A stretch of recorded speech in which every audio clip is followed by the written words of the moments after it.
This morning from Time Warner Cable Field at Fox City Stadium in Grand Chute, Wisconsin, it's continuing coverage of the 65th Annual WIAA Spring Baseball State Tournament. Our second Division IV semifinal pitched the Greenwood Indians against the Johnson Creek Blue Jays. And good morning, alongside Bill Brophy, my name is Matt Menzel. Johnson Creek taking to the field against the Indians, who come in with a perfect 25-0 record. And for Greenwood, the number one ranked team in Division IV, it is Cole Hinker, the third baseman, leading off with Josh Harlander at first base batting second. And Hayden Hinker is catching, hitting third. Weston Wietrick in left field bats cleanup. Jeffrey Rayque is in center field batting fifth. Tyler Johnson at second base bats sixth, with Cyrus Niggin, the DH, batting seventh. Alexander Volosik in right field batting eighth. And Dylan Saraki, the shortstop, hits ninth. That's the Indians' batting order against the starting right-hander, Justin Walling. And they actually don't give us Justin's win-loss record, but I can tell you he's got a 2.76 ERA.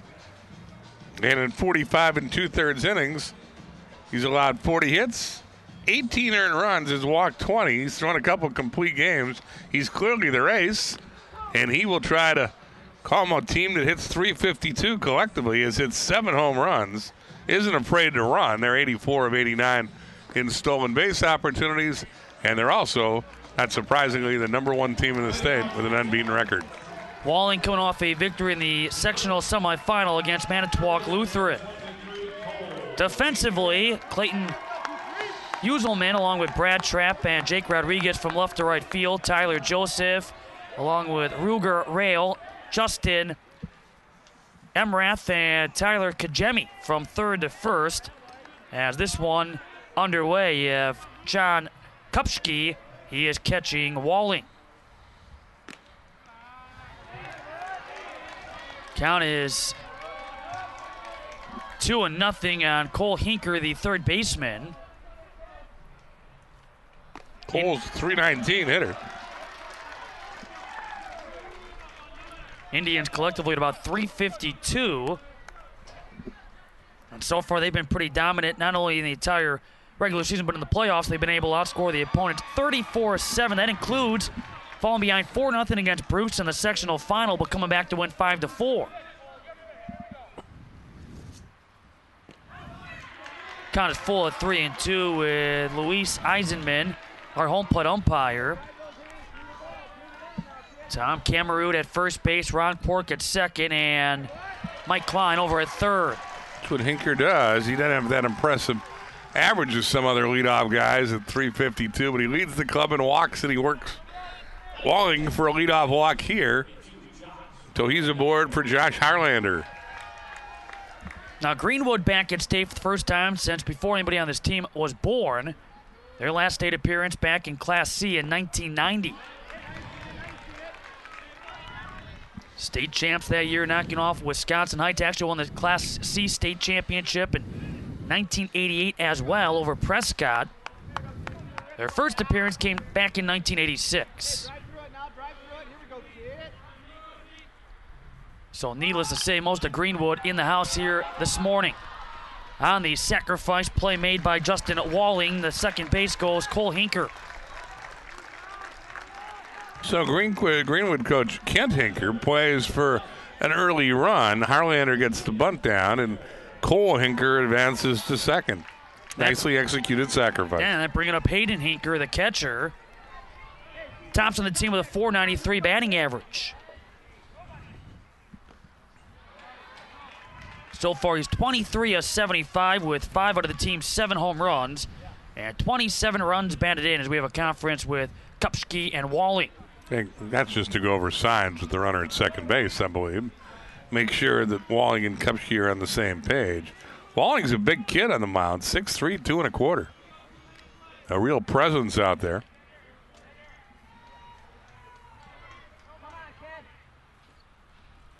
Looking to bunt. Count even up at 1 ball and 1 strike. Indians a perfect 18-0 for a second consecutive season in the Eastern Clover Belt Conference. That a 10-team conference. And so far this season, they've had 10-plus run games, and they've recorded 8 shutouts.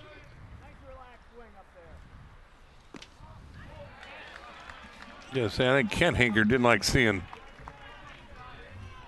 Hayden Hinker bunting. He's their big hitter, 493 hitter with 5 homers. No reason for Hayden Hinker to be bunting in this situation. You want him to drive in the run. Like Has that. A chance here, rounding third base is Cole Hinker. Throw was cut off and an RBI single for Hayden Hinker. 1-0 Indians. Well, that's what you like out of Hayden Hinker. He hits the hole between first and second, and just like that, Greenwood's got the early lead. Get him over, get him on, get him in. Or get him on, get him over, get him in. It all works for Greenwood here, and with 1 down, it brings up Weston Wietrick, the left fielder.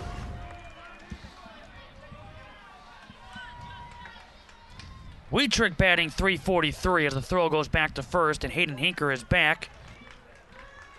Hayden, the top stolen base threat on this club, with 23 out of 24. This team has stolen 84 bases in 89 attempts. Better than 2 a game. Already able to strike first this time around. That had been the case in every playoff game except for this most recent sectional final. On the tomahawk swing, a 6'4" fielder's choice with Rail over to Emrath to retire Hayden Hinker.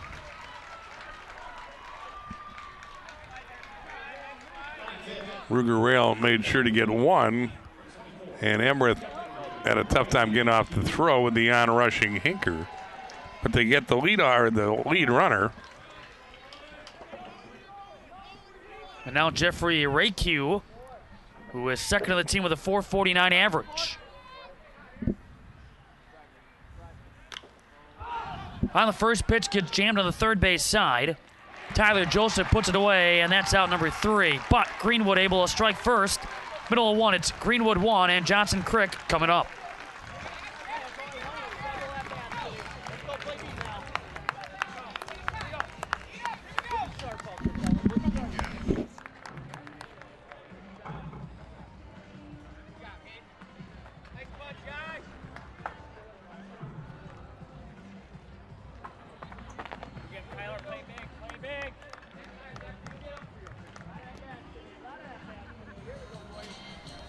Welcome back to Appleton. We're in the second Division IV semifinal, and the Johnson Creek lineup goes like this. Ruger Rail Plays shortstop and leads off. Brad Trapp hits second.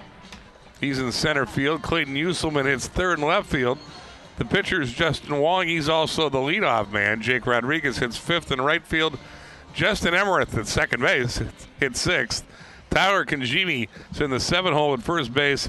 John Kupschi, the catcher, hits eighth. And Tyler Joseph, the third baseman, hits ninth.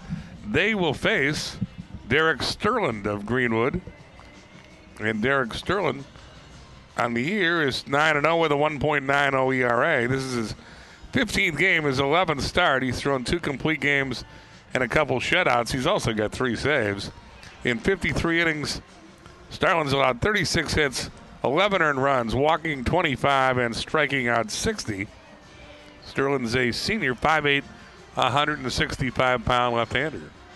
And for the defense behind Sterling, it is going to be Weston Wietrick, Jeffrey Rakew, and Alexander Velosic from left to right field. Cole Hinker along with Dylan Saraki, Tyler Johnson, and Josh Harlander from third to first. Hayden Hinker is catching the southpaw. And again, this Johnson Crick team we talked about during the first game, they can hit it. They average 350 collectively, and their claim to fame probably is a 24-4 win over Shullsburg Benton in the sectional final, scoring 22 runs in 1 inning, 17 with 2 outs. So obviously they can swing the bats. Now what's shocking about that game is at one point they were down 3-0. So Ruger Rail leading things off for Johnson Crick. You know, it's Johnson Crick, but Oak Creek. Found out that pronunciation in between games. Here's the 1-0 on the count. Now with 2 balls and no strikes. We were talking about that 22-run third, though. 26 batters batted, 16 RBIs, 9 hits, a patient approach, drawing 10 walks in the frame. And Tyler Kajemi was the story in that inning as he drove in 6 RBIs on his own. 3-0 to Rail. And the only Ruger in the tournament has a leadoff walk. That brings up Brad Trapp, the center fielder. Hitting .397, second of the team at 27 for 68 with 25 runs batted in. Now that day shows you how fragile your emotions can be if you follow baseball. Your heart had to go out to that Shullsburg coach. They beat the defending champs and perennial power Burlington Catholic Central in the semifinals. As you say, take a 3-0 lead over Johnson Crick in the finals, only to see Johnson Crick put up 22 on them. And this hammer them. The 10-run rule, the mercy rule in this sport doesn't kick into the 5th inning. So even though you're down, what was it, 22-3? Yep. You got to go back out and play 2 more innings. Ended up playing 11 innings on that day and scoring 36 times to the Blue Jays, as they had won the previous game that same day over Manitowoc Lutheran in the semifinal in the sectionals, 12-2. Brad Trapp's a .397 hitter. Johnson Crick, not a lot of power in their lineup. They got 2 home runs. A ball and 2 strikes to the Blue Jay center fielder. Rail stays put at first at a foul ball. For the Blue Jays, this is their 3rd state tournament appearance. They qualified back in 1953 and again in 2007, that being the 2nd year of Division IV's existence. Brought home the Division IV state championship with a 22-3 record. They beat Hurley in a semifinal before beating Abbotsford 10-4 in the championship game. Good battle here with Trapp, who will do the 1-2 again. They just bludgeoned people in that section of them. Johnson Crick made 8 errors, yet still beat Manitowoc Lutheran 12-2 in the sectional semifinal.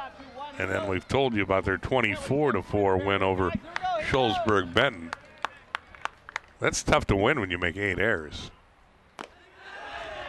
Their offense, though, 56 runs over the course of the postseason to make up for any defensive miscues. They've had 16 10-plus run games, including 10 out of their last 11. Right now facing a one-run deficit in the bottom of the first. 2 balls, 2 strikes to Trap. Johnson will take it himself, and the only play is Trap over at first. We have 1 down. So Trap moves the runner up. But Rail might try and run. We got a left-handed catcher here. You don't see that very often. You know, we don't have stolen base stats for the Blue Jays. Michael Flood apparently pretty guarded in his sharing statistics with people. New process for him, this being his first year as the head man. What a first year, though, getting this program back to state. And first time since 07. And now here's Clayton Uselman, the left fielder.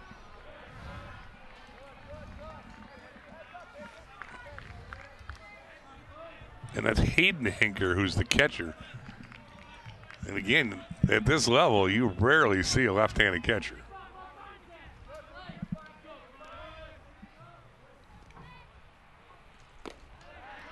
Count now 2-0.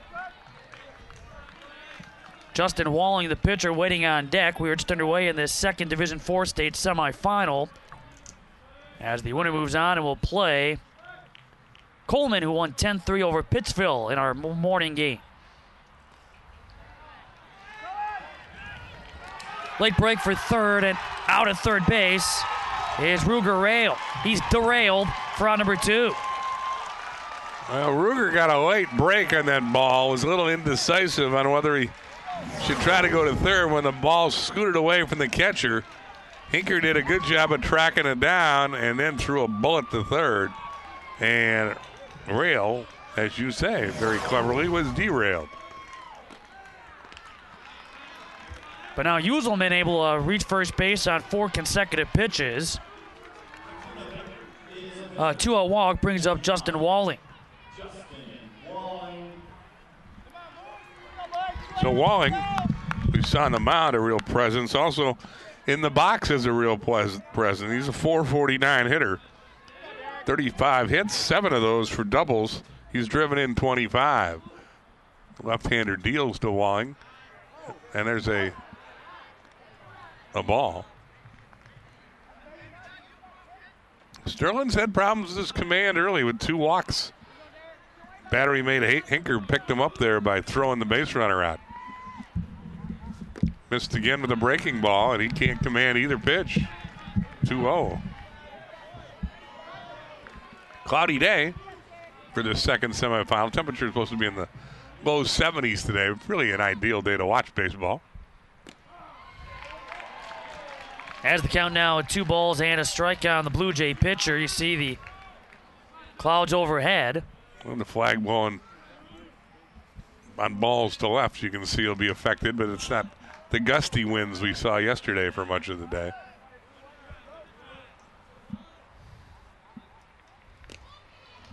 Counting it up at 2-2. Besides that team best .449 average, he has 25 runs batted in, third best on the team. He has started the season 35 for his first 78.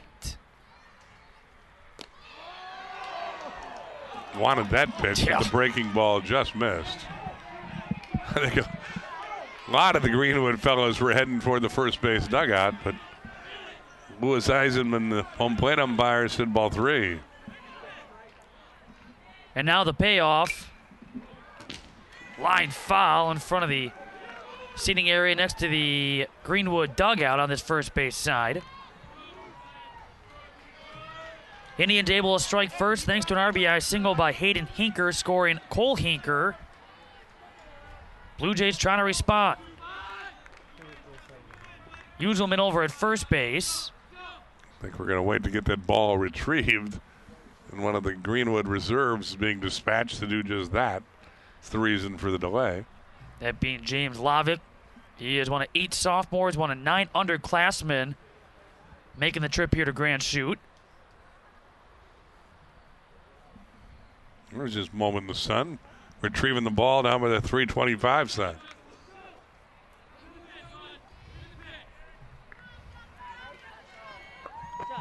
Three balls and two strikes, Sterling. The sign being flashed by Hayden Hinker. And instead, the throw again goes to keep Uselman close over at first. Well, he's running here with the count 3-2. They don't want him to get any bigger of a lead than necessary. Staying alive with another foul ball.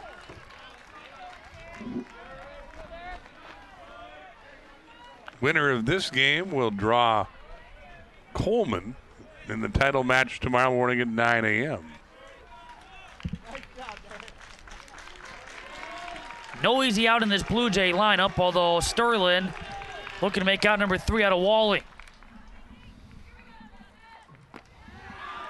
Walks his third batter. First and second with 2 down for Jake Rodriguez. Now, granted, he has scored 36 runs in 2 sectional games, but Michael Flood did say when looking at his team's lineup, all players 1 through 9 in both games, everybody hit well. There was no weak link in either one of those victories, as Turner Humpsch, the junior outfielder, is now running in place of Justin Walling as the courtesy runner. I laughed at Tyler Kajimi's line. Coach has been waiting for us to score 20 runs all year. We decided to put him up in 1 inning. You know, some of the guys felt like that inning was never going to end, going through that lineup 3 times through and get much of the damage done with 2 outs on that scoreboard. Looking for some 2-out magic here as Rodriguez falls behind 0-1. Jake's at 357 here. He's got some thunder in the bat. 6 doubles, 3 triples, a homer, and 26 knocked in. Count goes to 0-2. Like we told you with Greenwood at about 352 collectively. Johnson Crick at about 350 for a batting average to complement their 3.45 collective team ERA. Not bad at all at the prep level. 0-2. Missed for ball 1. Emrath, the second baseman, on deck. Sterling just can't get that backdoor breaking ball over.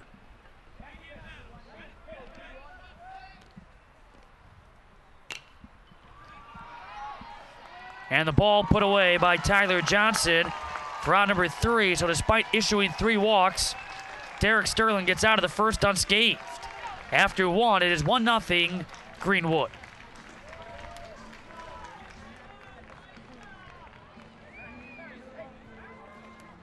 As a quick reminder, fans, if foul ball comes to you in the stands, please do give it back to one of our runners so we can get it back in play. And you cannot keep foul balls in high school play. Get them to our runners and we will get you back out onto the field. Thank you very much.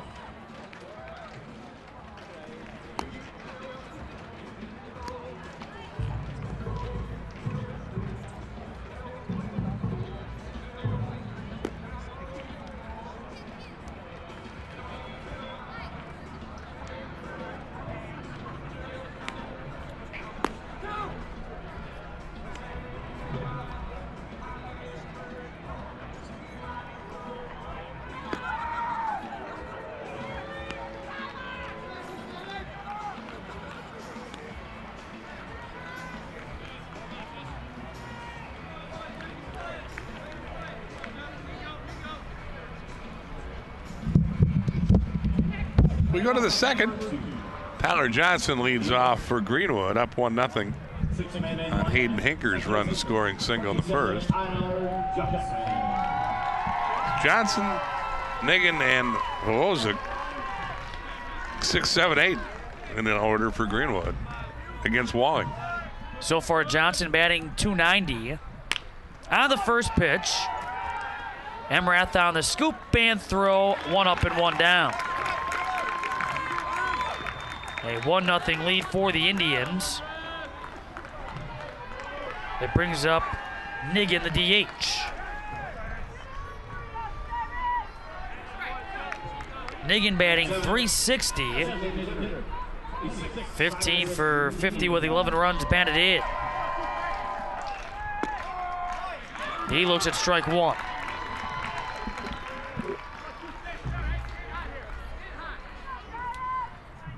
Five came to the plate for Greenwood in the first inning. Able to score a one-on-one hit. Johnson Crick had a couple of opportunities, nothing real significant in the bottom of the first, but able to draw 3 walks, but a caught stealing between second and third ended in a real threat for the Blue Jays. Ball goes up the ladder on Niggin after getting ahead 0-2. Niggin wouldn't chase.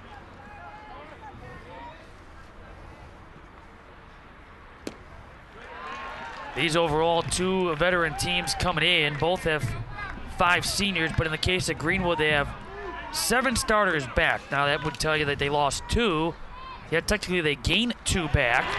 As the off speed gets Niggin a swing and miss, there are 2 up and 2 down.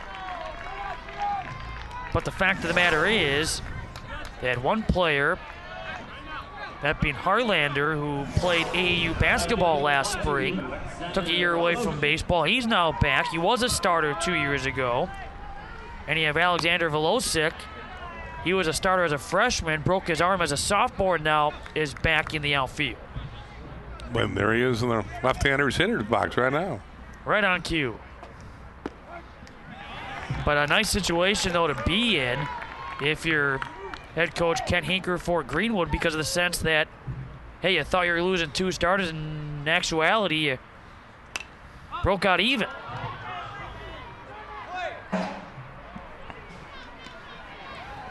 Count 1 ball, 2 strikes with 2 down. We are in the top of the second from Grand Chute. The 4, 3, and 2 semis taking place on this semifinal Wednesday.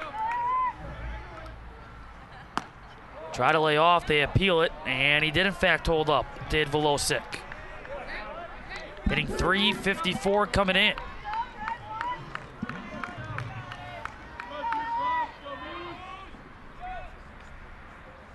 The 2-2. Count full. Bounce back in for Walling. Yeah, he was on the verge of getting his club in the dugout real quick, and now Velosic's worked the count full.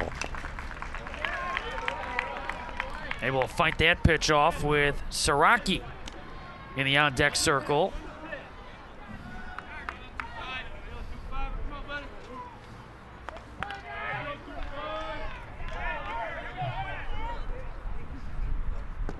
And a swing and a miss, back-to-back K's for Walling, and a 1-2-3 second inning. Middle of 2, 1-0 Indians.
Back at Time Warner Cable Field at Fox City Stadium in Grand Chute.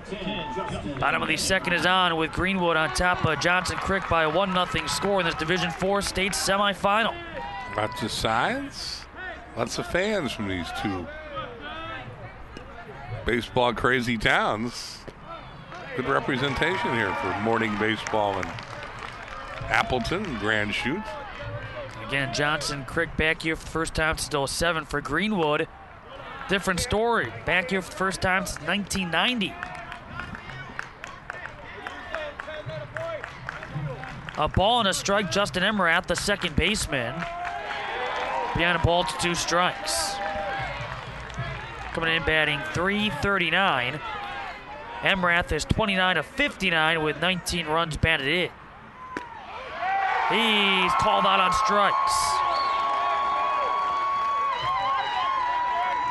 First punch out for Sterling, who walked 3 in the first inning. So much like Walling, Sterling finds himself in a bounce back mode. Even though no real damage done in that first, you mentioned it, the 3 walks, facing 5. And a nice start here on Kajemi. Out of the count, 0-1. Tyler Kajemi, 6 foot, 230 pounds in his senior season. Well, he's a big boy.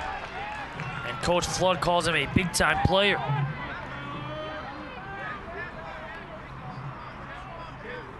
Behind 0-2. Ropes it foul down that right field line.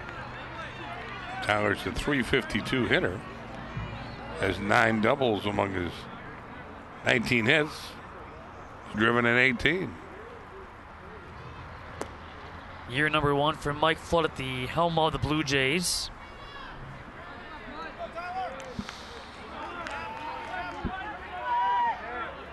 The 0-2, called strike 3. It bends perfectly into the glove of Hayden Hinker. Catching Emrath and now Kajemi. 2 up and 2 down. We talked in the first inning how Sterling had trouble commanding that breaking ball. He has not had that problem here in the second inning, and has back-to-back strikeouts because of it. Kind of wonder what was said in between innings as far as maybe what the coaches were noticing or what Sterling and Hayden Hinker were conversing about, but they have come out there, they've made the proper adjustments as you have stated, and now all of a sudden he finds himself not away from a quick 1-2-3 second. And sometimes it's just a matter of getting used to the mound and feeling more comfortable the second inning out there. No doubt Sterling looking more comfortable here in the second, a 1-2-3 frame as Tyler Johnson retires John Kupski to put away the Blue Jays. After 2, it's 1-0 Greenwood.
Dylan Siraki will lead things off for the top-ranked Greenwood Indians as we head to the top of the 3rd inning in this D4 state semifinal. Siraki so far this 2012 season has put together a .276 average with 10 runs batted in. He's behind 0-1. And after a rocky first inning for both pitchers righted themselves in the second. couple of clean frames. Saraki on the second pitch. That hangs long enough. Ball put away by Jake Rodriguez. And 6 in a row now retired by Walling. Top of the order, and Cole Hinker. Back for his junior season. One of 4 juniors, one of 9 upperclassmen for the Indians. He's behind 0-1.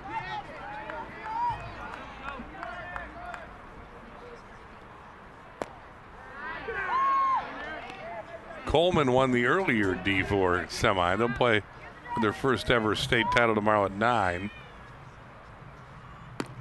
In D3, coming up next, St. Mary's Central plays Parkview. That's scheduled to go about 1 o'clock.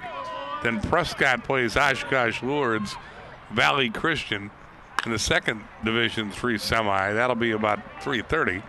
And tonight around 6, Fox Valley Lutheran takes on Portage in the first Division II semifinal, and Ellsworth plays Racine St. Catherine's.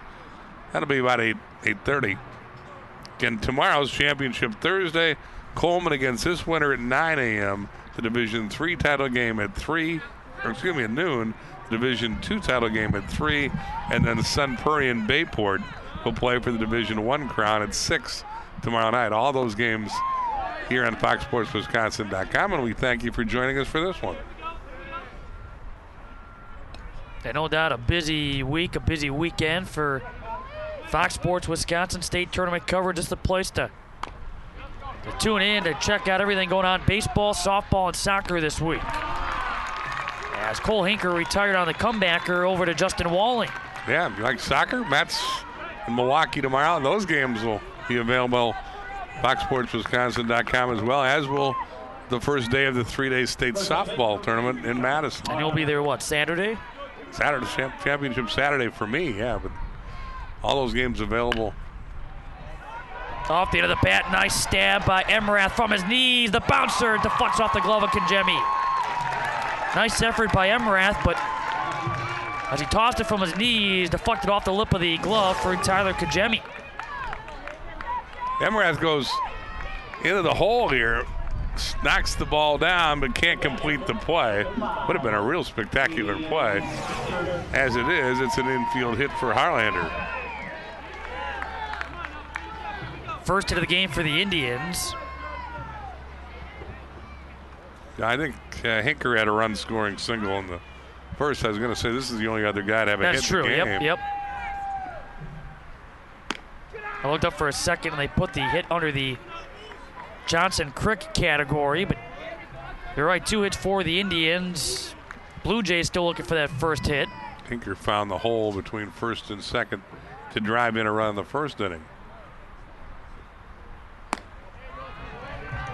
Ball that misses high. It's now 2-0.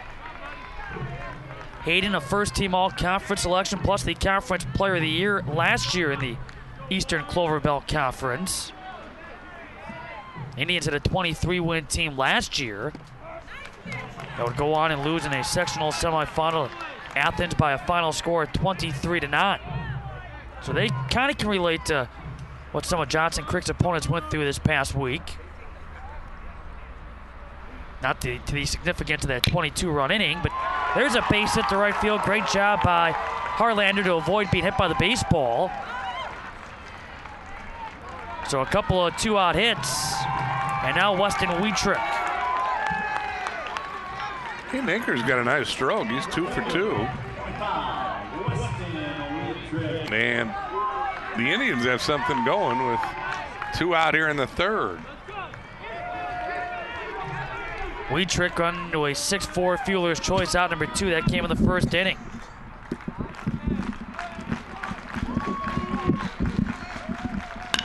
On the very first offer, it takes a funny hop, but the adjustment made. That by Rail, able to get to second for out number 3.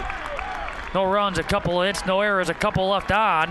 Middle of 3, it is 1-0 Greenwood.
Bottom of the 30, 1-0 lead for Greenwood.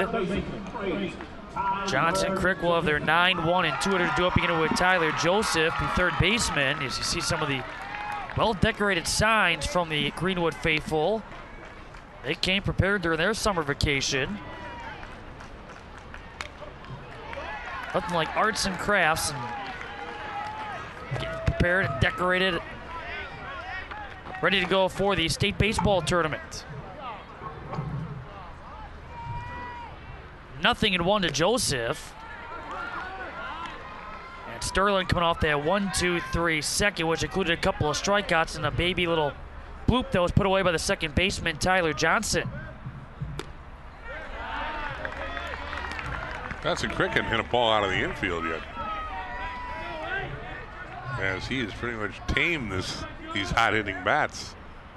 First time through the order.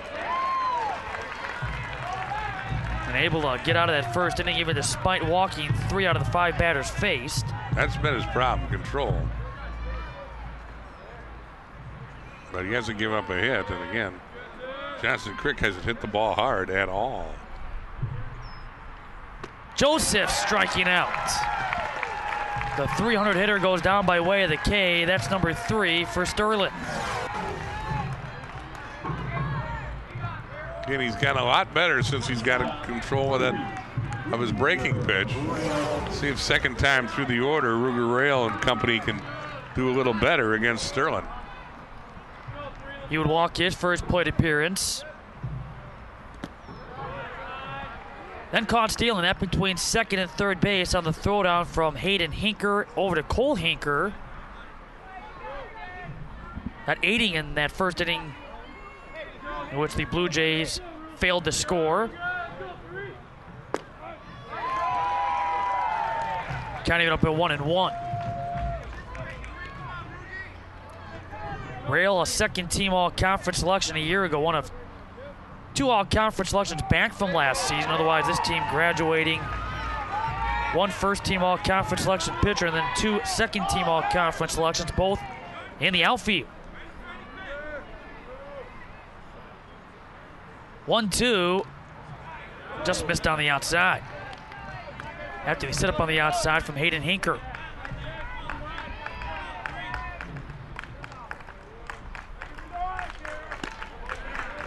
Now 3-2.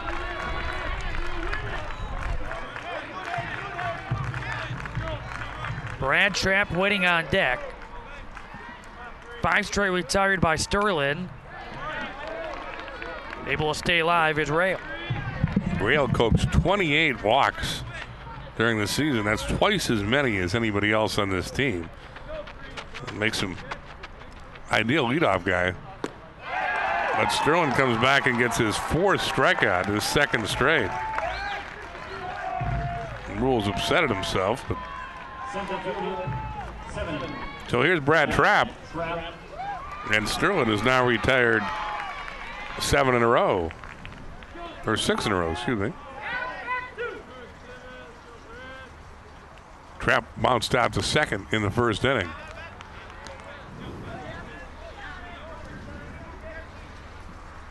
Greenwood's other ace, if Sterling is number 1 in the staff, then 1A has got to be Weston Wietrich, who's 11-0 with a 1.20 earned run average. You would think if they get there tomorrow, Ken Hinker is planning to bring Wietrich back in the title game against Coleman. But long way to go before that happens. You got to win today to play tomorrow, and I would think Wietrich's been alerted that it's all hands on deck.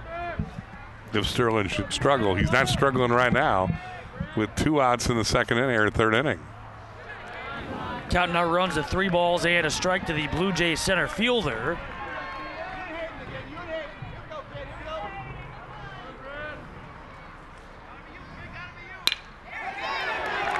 That's smacked for a base hit, number 1 now for the Blue Jays. Well, Trapp's aboard. The offer is off the board on the hit column, and here's Uselman. 13,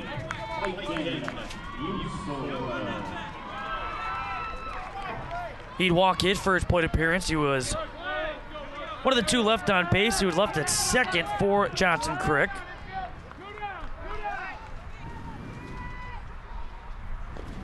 And a nice stop made by Hayden Hinker, staying put over first base as Trapp. Thus far, the difference maker in this game, the RBI single for Hayden Hinker, scoring Cole Hinker. That came back in the top of the first. Otherwise, one left on base in the first for Greenwood, who would leave two on base in the third.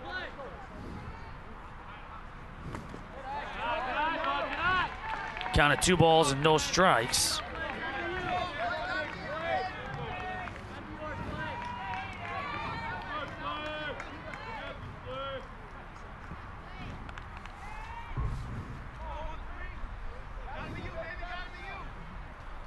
Uselman only a sophomore. Watching that ball zip on the outside for ball 3.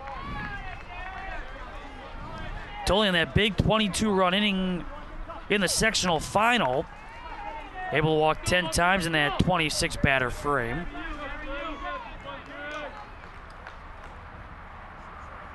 And they have taken their fair share of pitches as a strike delivered to Uselman. Count now 3-1. Shalsburg Benton, they were making their first sectional trip as a co-op program before, again, that 20-run loss.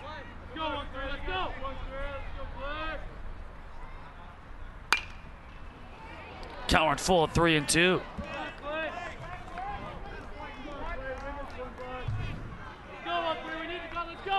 Blue Jays, no lack of run support this season. Averaging just over 10 runs a ball game. Coming in having won 5 consecutive, 10 of their last 11. Looking to string some hits together here with 2 outs.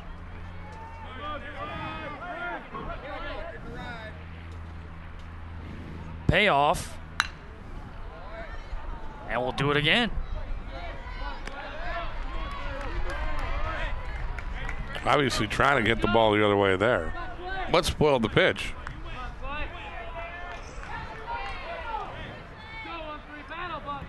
Again, Brad Trapp will get that 2-stride short lead off the first base bag. There he goes, and ball 4 down low to Uselman. First and second with 2 down. And Justin Walling coming to the plate. It's the second time Uselman's walked today. 4th walk overall issued by Sterling, but his first since he walked Walling in the first inning. He definitely loves these situations and has excelled with runners in scoring position this season. He has 25 RBIs. We totally tied for 3rd right now on the roster as he takes ball number 1. He was a first-team all-conference selection last year in the Southern Trailways Conference, but that for his pitching.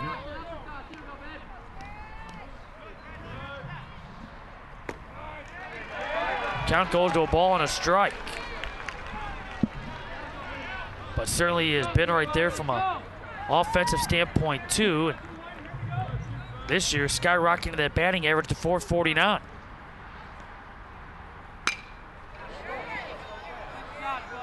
Everybody watching that ball down that right field line, watching it closely as it sailed just foul. You had the entire Greenwood team up on that top step in that first base. I got some of the fans standing up that had an obstructed view as well to see just how close that baseball would be. And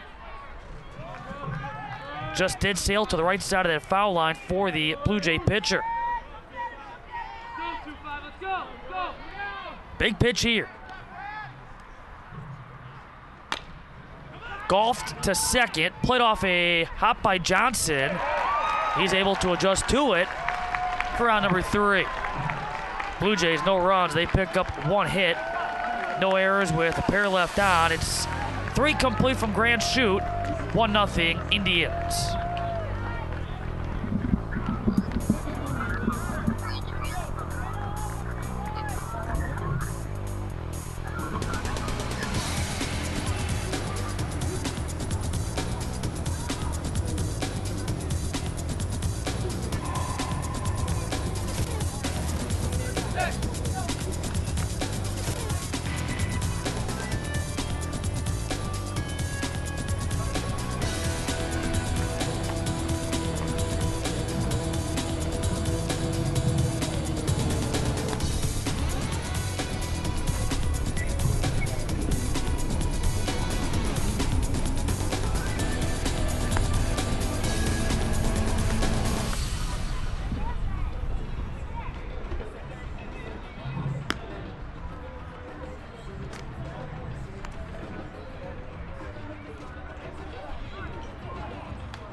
Top of the fourth in this Division 4 state semifinal.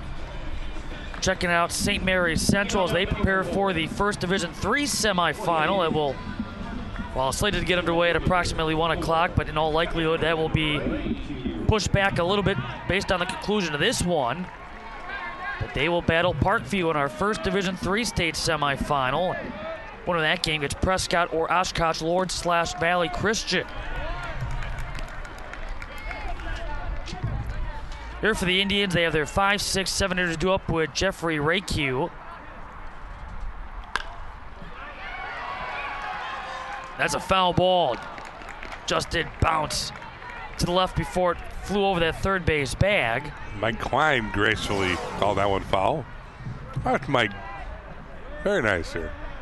Well, gets fit away from the ball and now signals foul ball. Heck of a 1-2 dance move. Yep. Doing his best not to interfere in any way with that baseball. So 0-2 to the Indian center fielder. That misses high. Tyler Johnson along with Cyrus Niggin, the 3 due up. A run on 3 hits thus far. As the count even up at 2-2. Both pitchers, for the most part, have settled down after some first inning nerves. That's off the end of the bat. Kangemi, you could hear it even over the traffic over on 41, calling it. It was his ball, and he puts it away for the first out. He's a big boy. Nobody's going to get in his way. But he took charge in that play and made the catch. Third straight inning that Walling has got the leadoff man, and that's a good way to keep any rallies away. Last inning, Greenwood got 2 on with 2 out.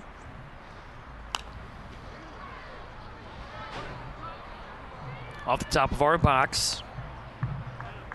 I'm all over that, Matt. Don't worry. I was going to say the one year, I think it was about 3 years ago, we had one fly in the booth. You almost got smoked that year. Got hit in the back of that. It ricocheted off the cabinets behind us. I still think the worst part about it was that somebody came to the bottom of our box and asked for the baseball back to turn it into the souvenirs or the concession stand. Didn't even get to keep it as a souvenir. Count now to ball and 2 strikes to Tyler Johnson. In fact, I might add that was a Division 4 state semifinal game. Yeah, I remember Bob Bradovich had nothing to do with helping you out. He thought it was funny. Yeah. I think everybody in the booth just kind of pointed and laughed while we somehow try to keep it professional. Middle infield plays back. 2 balls, 2 strikes with 1 down here in the top of the 4th. And Emrath able to retire Johnson. 1 second baseman to another. 2 up and 2 down. I think Grant Walling is settled in. Maybe it's a matter of getting the nerves out or getting used to this mound here at Fox City Stadium, the home of the Wisconsin Timber Rattlers. But after walking, well, he gives up a walk, then a sacrifice. Hinker gets the run scoring single, and since then, Walling's been in charge. Gave up 2 hits last inning, only 1 to the outfield. Otherwise, Greenwood hasn't hit the ball hard. He's already had no balls to a strike on Niggin. And that takes a bad hop over the head of Walling. No chance for a recovery for the Blue Jays. Sometimes you don't have to hit the ball hard. It's where you hit him. He bounces this one over the pitcher's head, and again, it's hit him where they ain't. So once it clears the mound, Roger Ruger is going to have no chance to throw out Niggin. You talked about it during our last broadcast. The number of high hops we have seen throughout this tournament so far. Well, I think it's symptomatic of playing a lot of games on this diamond. Bob Brenner, who does the Timber Rattlers games on TV, was talking about it last night. But they try to keep that area in front of home plate as soft as they can. But the T-Rats played here Monday. We had 6 games yesterday. We've had 2 games today. There hasn't been a lot of rain. And that area in front of home plate, it appears, is very hard, the way the balls have bounced for the last 2 days. We've had a lot of high hoppers or Baltimore chops, as the old school guys call them. And again, the ground crew here does a nice job, but I think they want to appeal that swing.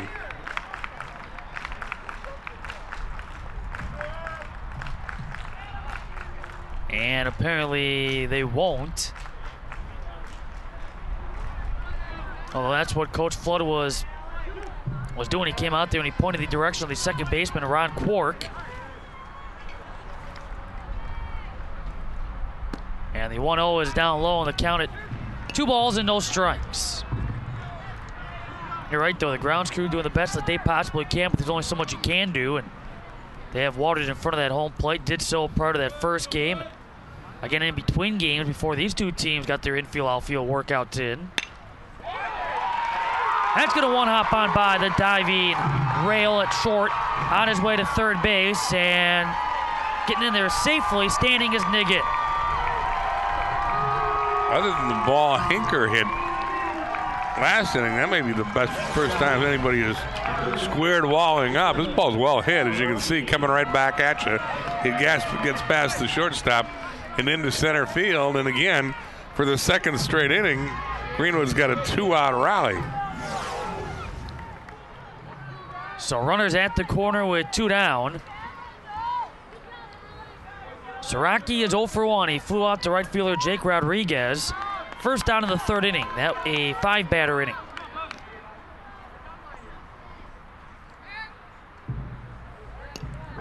And in fact, 3 out of the first 4 for Walling, despite the fact he has been effective.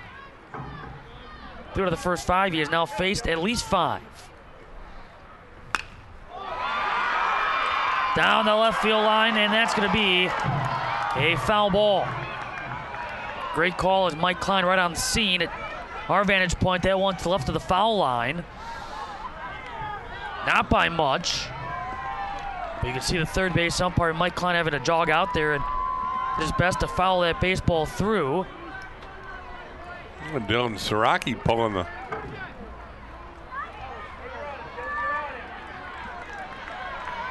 slicing away from Siraki.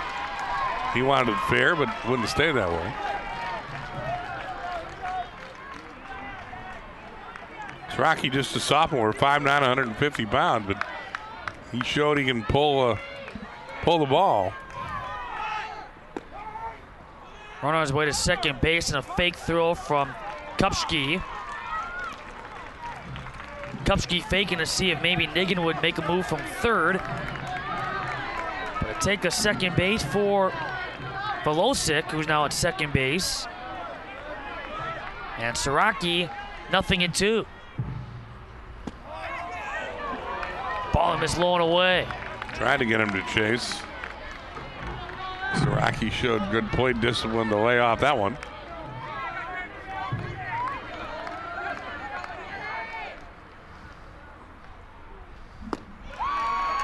Another ball just missed, and the count even up at 2 balls, 2 strikes. Lopsik's got a humongous lead out there at second base. He was about halfway to third base. Nobody even trying to keep him close, but does not matter as Siraki swings and misses. He strikes out. K number 3 for Walling. For the Indians, no runs. They pick up 2 hits. No errors, 2 left on. Middle of 4, 1-0 Greenwood.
bottom of the fourth inning in this Division IV state semifinal. See what the Blue Jays have in store. So far, the Indians fans, they have the 1-0 lead. They scored 1 run. That came back in the top of the first inning. 5, 6, 7 hitters due up, beginning with Jake Rodriguez. He flew out to second baseman Tyler Johnson for out number 3 in the first.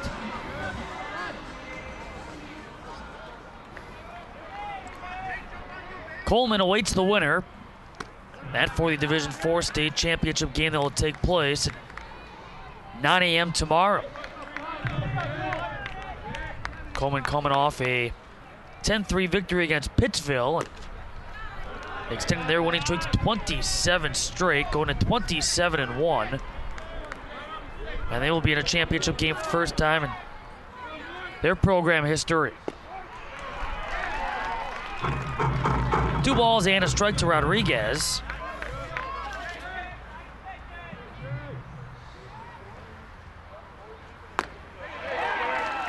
Senior is even up at 2 balls and 2 strikes. Sterling's walked 4, struck out 4, and given up the 1 hit through 3 innings.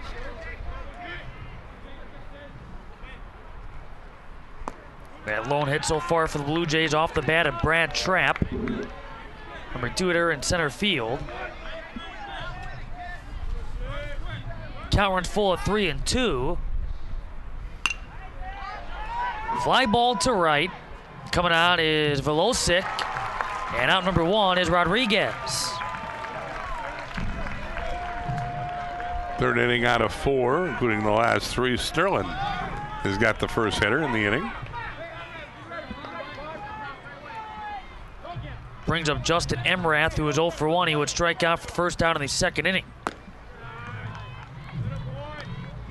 Sun trying to peek out here in Grand Chute. It's been mostly cloudy for first part of this day. Kind of hazy. Hazy, that's a good way to put it. A little bit foggy on the drive up this morning. That wind still blowing out to left after, again, for the most part yesterday, blowing out to right. Had a very pleasant day if you're playing or sitting in the stands watching.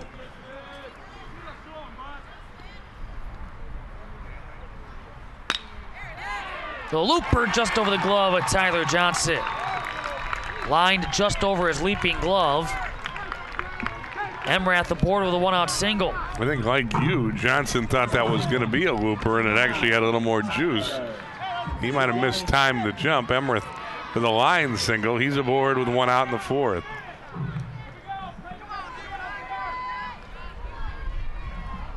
Tyler Conjemi, a strikeout victim in the 2nd for out number 2.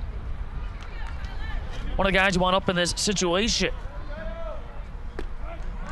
Told he had 6 RBIs in that 22-run inning in that sectional final against Shalsburg-Benton. Ended up in that contest going 2 for 3 with the 6 runs batted in. Needless to say, there after that 3rd, he was given almost nothing to hit. He had done his damage and contributed to that productive 3rd. Right now he's behind 0-2. I don't think I'd throw him a fastball. He didn't. Ball bounces away from Hayden Hinker.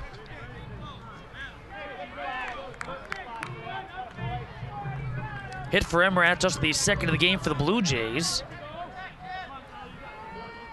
Kind of 1 ball and 2 strikes.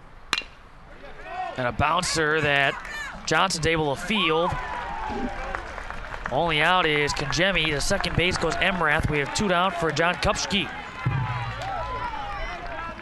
So it'll take a 2-out hit by the catcher to tie the game. That is the potential tying run standing out there at second.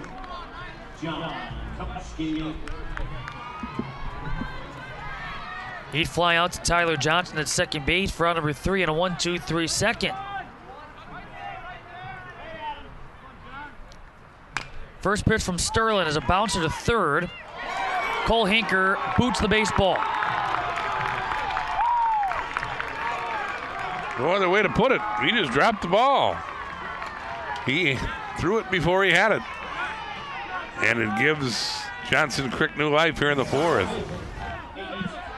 coming out of the dugout is Kenny Rank. He'll be the courtesy runner for Kupski. You can see, Hinker will tell you he's got to make that play. That's a basic play, and he just dropped the ball.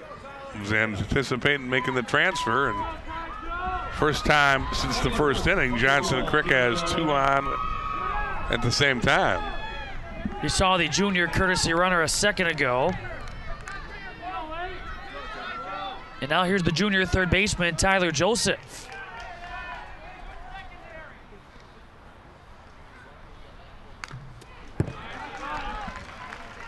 He would strike out for the first out in the third. 4 strikeouts in the game for the Indian left-hander.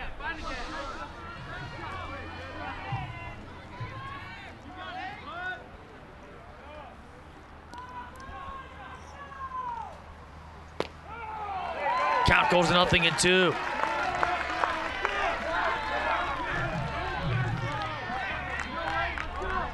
See the lead runner, Justin Emrath, at second base. Able to reach by way of a 1-out single, and he has been at second base for some time now. We'll do the 0-2 again. Looking ahead to the top of the 5th for Greenwood, they will have their top of the order due up. They've had a couple of opportunities to enhance their lead, but not been able to cash, and they've left 5 on base. They've had 4 hits, 2 in each of the last 2 innings.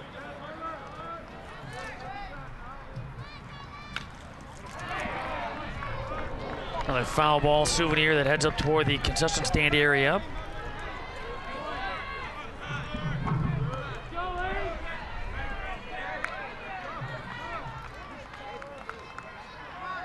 Back to the mound goes Sterling. He collects his thoughts in this battle. A couple of foul balls now by Joseph. No balls, 2 strikes with 2 down.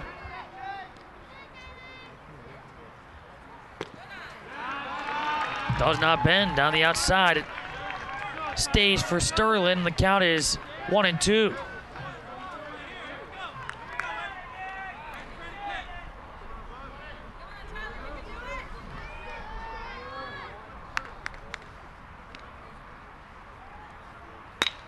Hit up the middle. That's going to sneak through for a base hit. Emrath is rounding third. He's going to score easily. RBI single with 2 out for Tyler Joseph, and this game is tied at a run apiece. Tyler Joseph down in the count. It's a 1-2 pitch up the middle to tie the game. Nice piece of hitting by the number 9 hole hitter. And Johnson Crick is even for the first time today. By the time that ball was picked up by Ray Q, already touching home, Emrath. Rank now your lead runner at third base. Joseph at first. Ruger Rail 0 for 1. A walk and a strikeout. Ahead 1 ball to no strikes.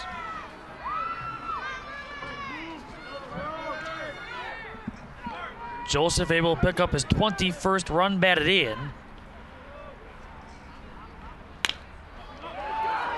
That's going to bounce on by.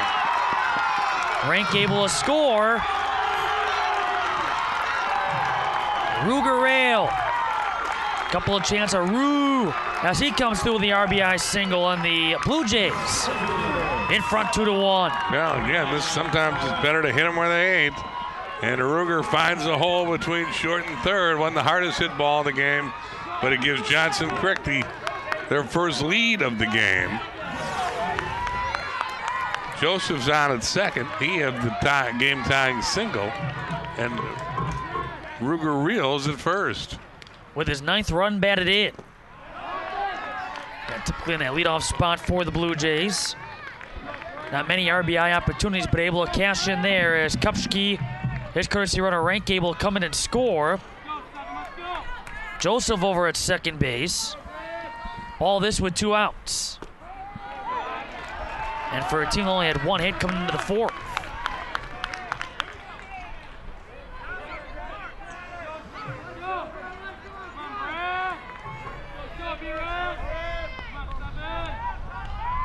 The 1-1 goes to 2-1. Joseph back to second base. Ruger rail over at first. Brad Trapp had the first hit of the ball game for Johnson Crick. He is the 7th batter here in the 4th. And again back to second base goes Joseph, catching the eye of Derek Sterling.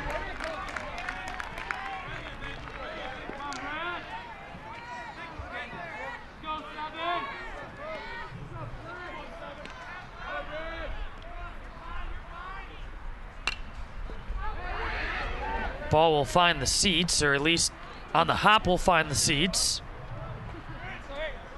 Right in front of our guy Fro over there on camera next to the Greenwood first base dugout.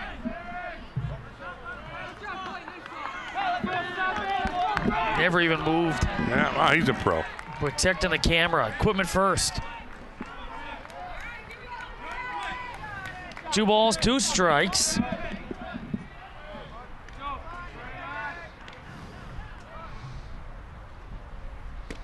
On the outside for a ball. Sterling really working hard here in the 4th, able to get 2 out of the first 3 out, but ever since an E5 that appeared to be a routine 5-3 putout has prolonged this 4th and enabled the Blue Jays to take a 2-1 advantage.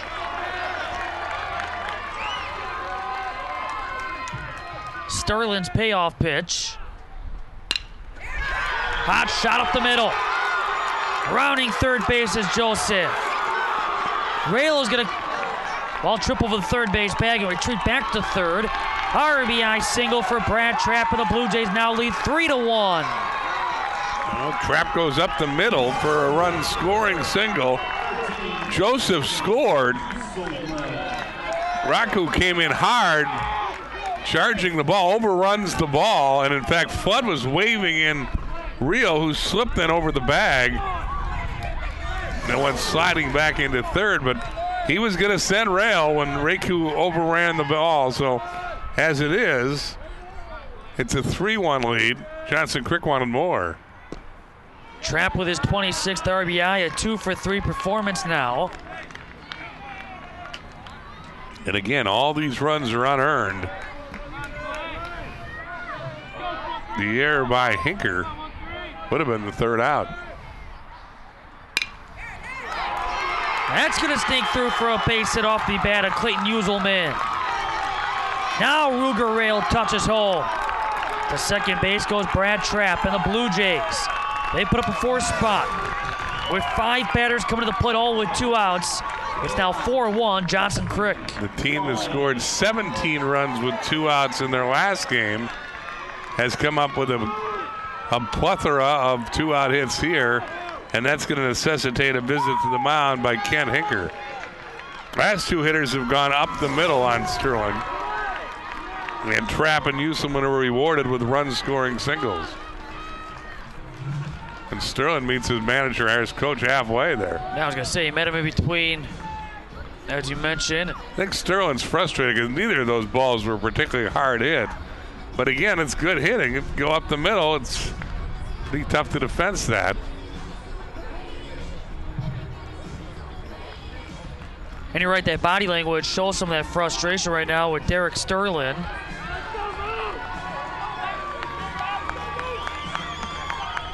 As 5 have come to the plate, 4 consecutive hits, all since out number 2, and the 4 consecutive hits since that E5 that extended this 4th. Justin Wally now with a 3-run cushion. That's going to bounce foul.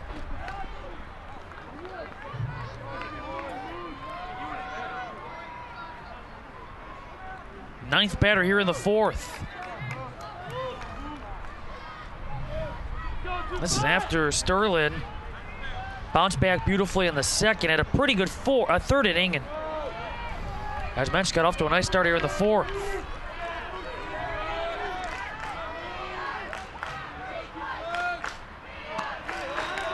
Count even up at 1 ball and 1 strike. Johnson Crick now with 4 runs on 6 hits, 4 runs on 5 hits in this inning.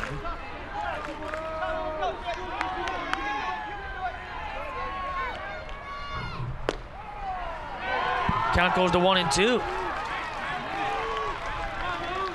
A team that when they score, they tend to score in bunches. That has been a reoccurring theme, not just in that 22-run inning in their sectional final. Hit to Johnson. He'll take it himself over at the second base, back to end what was a very long inning for Greenwood. They allow the Blue Jays to score 4 runs. That off of a total of 5 hits, 1 error, and a pair left on. It's now 4-1, Johnson Crick after 4.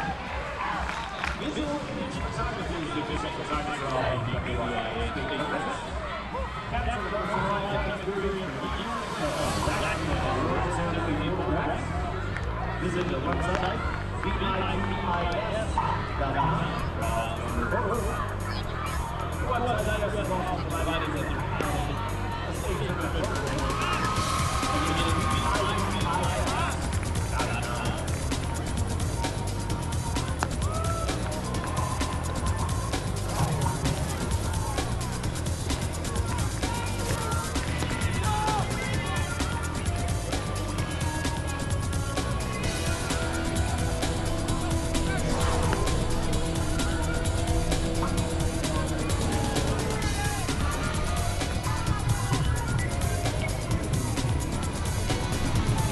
Brand new ball game as we move to the top of the 5th. This time the Blue Jays are Johnson Crick in front of the top-ranked undefeated Greenwood Indians by a 4-1 score. Top of the order due up with Cole Hinker, followed by Josh Harlander and Hayden Hinker. Cole is 0 for 1. This at bat, he's ahead 1 ball to no strikes.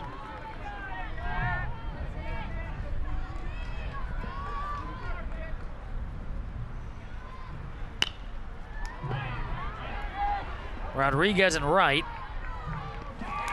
Puts Cole Hinker away. We had talked about it last game, the success that Coleman has had in sports outside of just baseball, but in wrestling and in football. Many of these players for Greenwood, part of the co-op of Greenwood Granton, the Division 7 football state champs. They felt like coming into that experience, Madison playing on a big stage for a state championship would help them. Preparing for this event, again on the grand stage of the state tournament for baseball. Being that, again, many of these players, especially some of the fans here, may not even remember that 1990 season. As players not even born when Greenwood last won the Class C state championship. Yeah, that's a long time ago.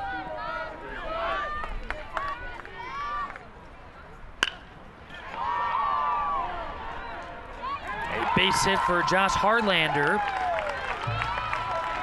He has back-to-back hits his last 2 ABs. And here's their big gun, Hinker, after Harlander serves this one into right center field. So Greenwood has something going, down by 3 here in the 5th. Hayden Hinker singled and drove in a run in the 1st. He singled to right in the 3rd. Kind of hitting over 500 on the year. Breaking ball 1. Hayden Hinker now with 28 RBIs. It was 25 for 77.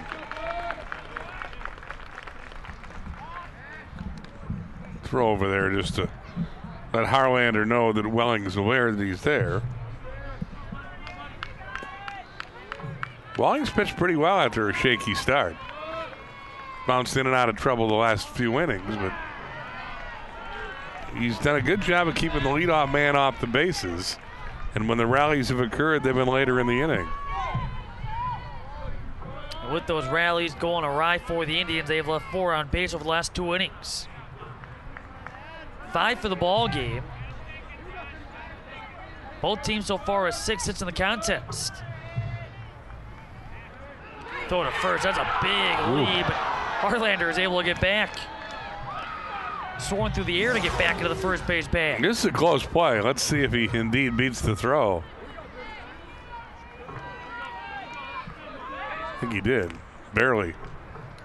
Tom Cameron's the first base umpire.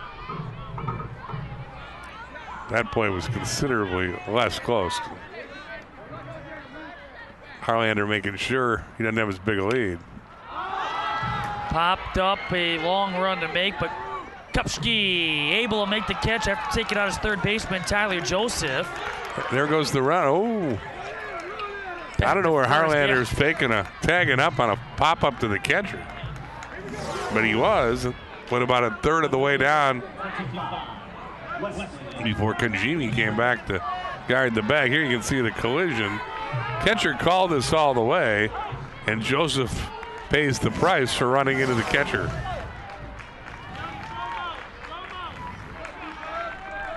Weston Wheatrick, couple of fielders' choices. Runner goes. Harlander will get there on a bouncer that will sneak into shallow right. What's he thinking? Harlander thinking three, and he's out at third base. The ball just barely trickled away from Ruger Rail into shallow right center. Harlander quickly started off for third, never thought twice, and thrown out at third base. Well, that's aggressive base running to be sure. His shortstop backing up, and I think he's as surprised as anybody that Harlander tried for third. Here's the throw. I think he thinks he avoids the tag, but the ball beat him there. That's a pretty easy call for an umpire. Klein punches Harlander out. You can see the coach, Ken Hinker, is upset, but I think he should be upset at his base runner instead of the umpire.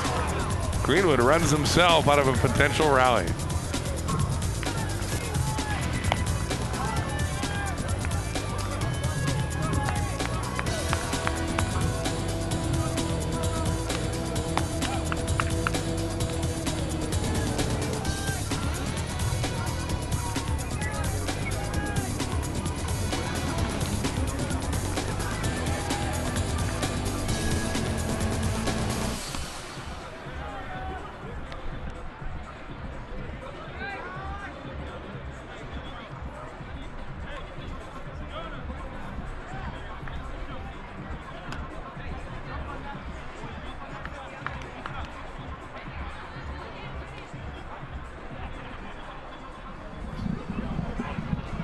We are back in Appleton. Nice play by Siraki. Dylan Siraki's the shortstop backing up that play, making a strong throw to Joseph to down Josh Harlander and take Greenwood out of a rally. They're down to their last 6 outs.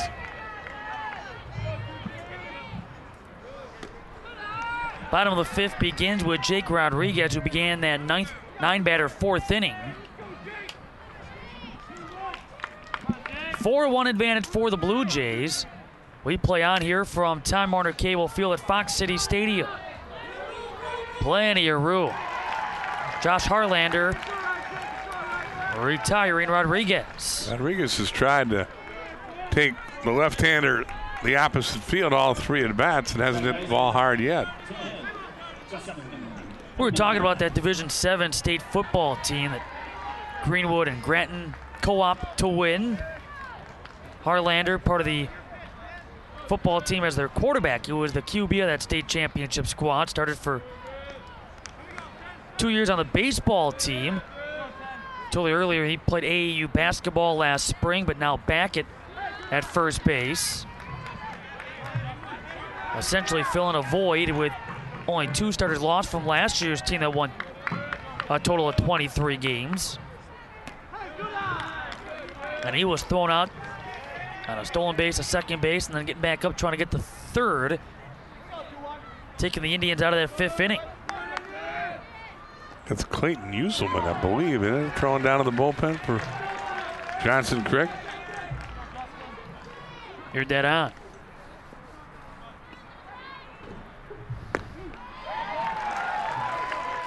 And he is throwing like he's heating up. Right now is their left fielder, but unless the Blue Jays are able to put together an inning like the 4th, he won't bat this frame. He's counting it up with 2 balls, 2 strikes to Emrath.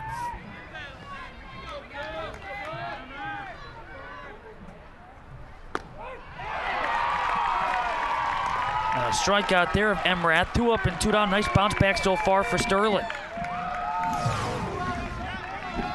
You can see some of the frustration, some of that body language from the lefty. What could have been a real quick fourth, but because of an error was prolonged.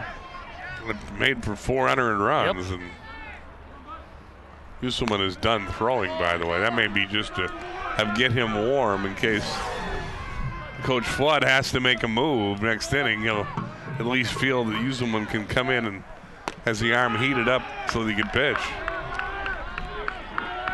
But it's kind of weird because, like you had talked about from a pitching standpoint, in the case of Greenwood, Sterling met his coach Ken Hinker halfway and almost to say, "Here's the baseball," and almost thinking maybe he was going to be taken out. But I think he was just a frustrated left-hander. Sure. Right? Because they pinged the ball around. They didn't hit it real hard. They went up the middle for a couple runs scoring hits. In fact, 3 of those hits went right by Sterling's ear into center field. The hit by Joseph, which tied the game. Then the run scoring hits by Trapp and Uselman. But he has come back out there and he has gone right at the Blue Jay hitters. He finds himself down 3 balls to a strike against Tyler Kajemi.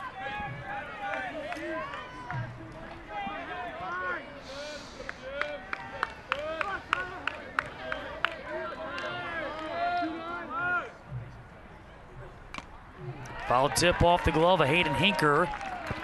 And the count is full.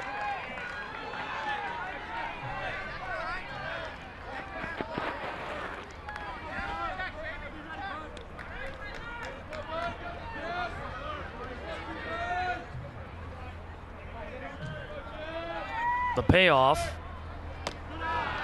Inning extended now for John Kupski.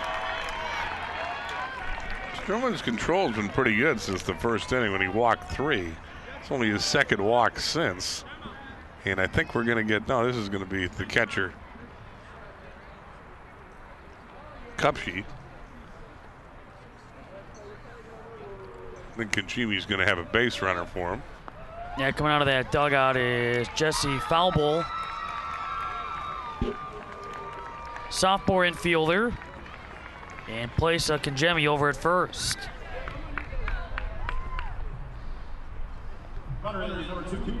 One of 3 sophomores for the Blue Jays. They have 4 underclassmen on their 16-man roster.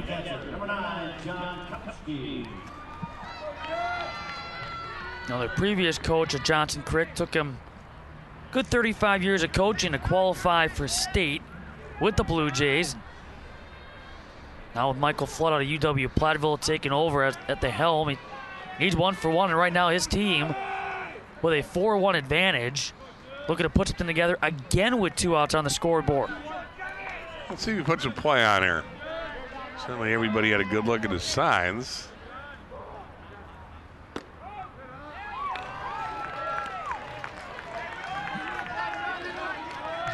Kupski would reach by way that much talked about E5 in the 4th. The lone defensive miscue for either team to this point. Hang it and bang it, but to the outfield, ball put away by Ray Q. Kupski is out number 3. No runs, no hits, no errors, and 1 left on. We are through 5 from Grand Chute. Indians looking to rally down 4-1.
Top of the 6th inning from Time Warner Cable Field here at Fox City Stadium in Grand Chute.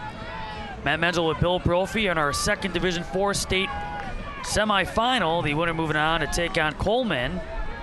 Right now the Blue Jays at Johnson Crick ahead 4-1, falling behind 1-0, put up a 4th spot.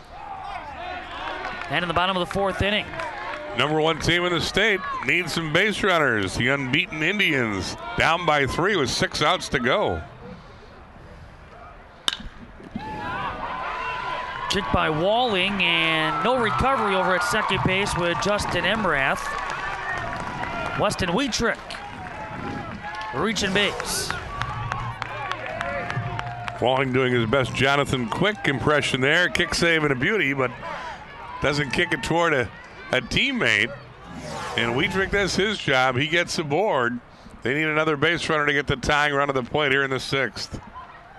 Remember this, the Indians, their last game, sectional final, they fell behind 4-0.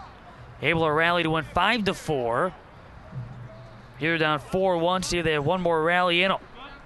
They have not been involved in many close games this season, so this, for the most part, uncharted water. And now there's a question, I believe, with the lineup card.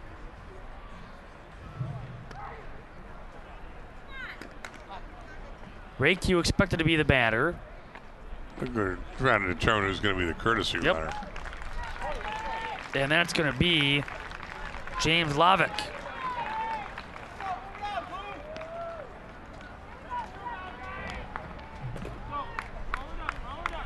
In fact, they want Wheatrick, who's 11-0 as a pitcher, to go down the bullpen and throw. That's the reason they want to get him out of the game.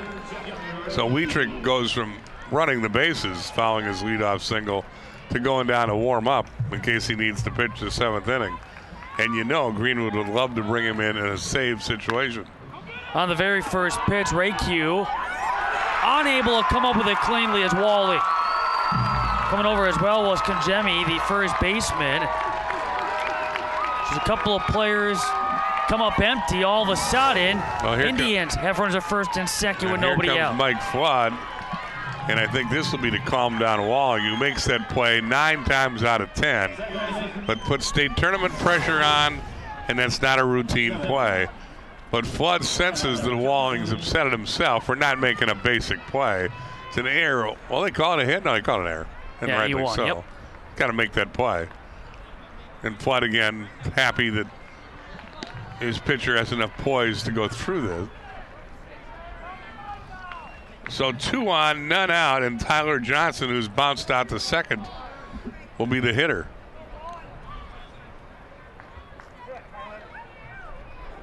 He has bounced out to second at both of his ABs.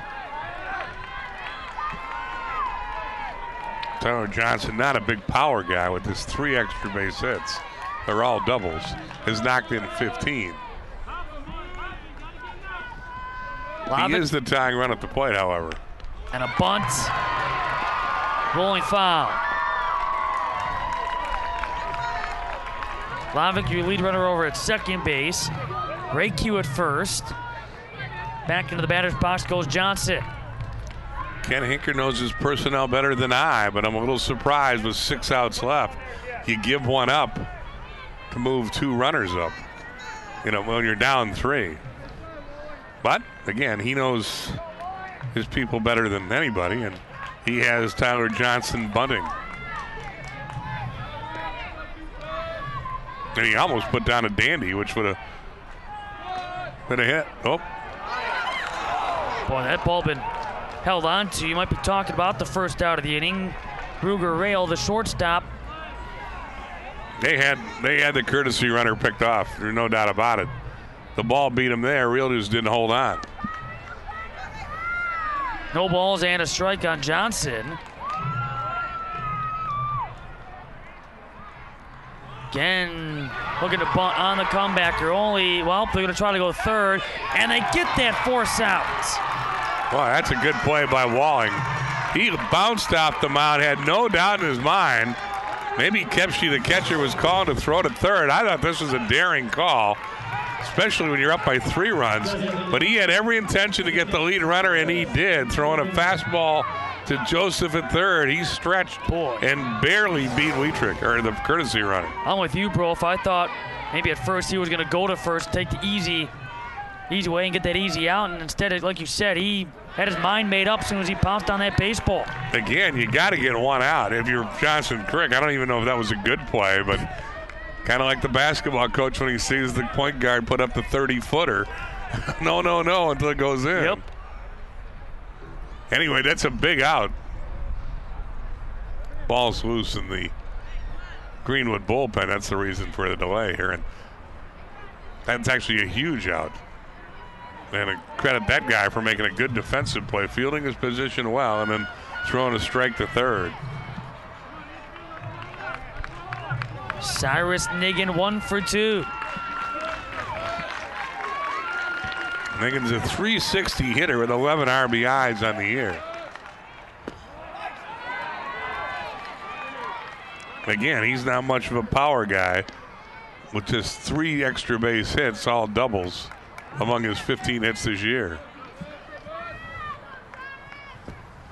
Count goes to 1-2. Breaking ball that Niggin whiffed on.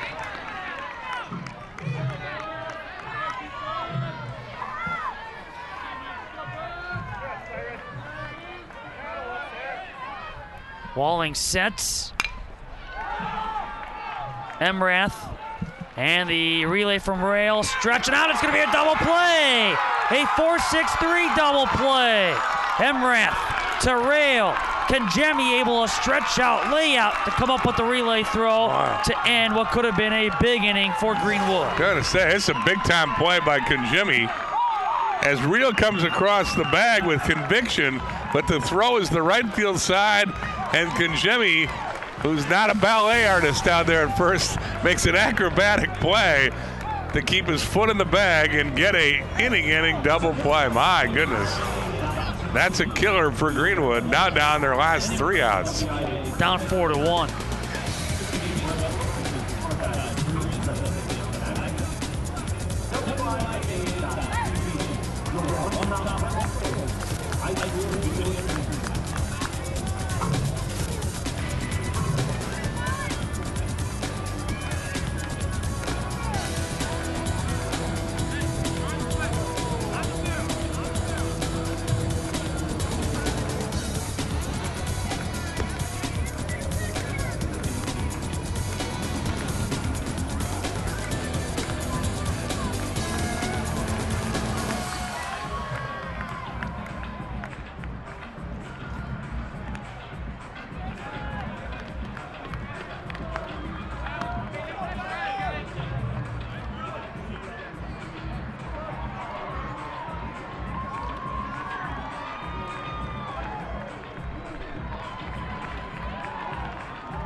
Bottom of the 6th inning. Humongous inning 4-6-3 double play puts an end to a potential rally for Greenwood in the top half of this 6th. And here it is. Gave this Wietrich a real good feed. He comes across the bag with conviction and then fires the ball to the right field side, but Conjemi with a big stretch kept his foot in the bag and snuffed out the Greenwood rally. New pitcher now for the Indians is Weston Wietrich. Alexander Volosic. Well, there's the first pitch. Tyler Joseph leading things off for the Blue Jays, but Volosic, Saraki, and Hinker will be the last hope when we get to the top of the 7th. Right now the Blue Jays trying to add to their 4-1 advantage. I told you Wietrich was throwing. He comes out of left field to pitch, but he's hardly a left fielder pitching. Instead, he's an 11-0 record of the 1.20 ERA. His 18th game, his 7th out of the bullpen. 3 complete games and 3 shutouts among his 11 starts. He's also got a pair of saves in 67 innings. Wietrich's allowed 30 hits, just 9 earned runs, He's walked 36 and struck out 137. That's better than 2 strikeouts an inning. And you can see he's got a pretty live arm. He's also a little wild right now. 6th time today the Blue Jays have walked. For Sterling, lasted 5 innings, allowing 4 runs on 6 hits, 5 strikeouts, issuing 5 walks. You would think Ruger will be bunting here. Ruger reel.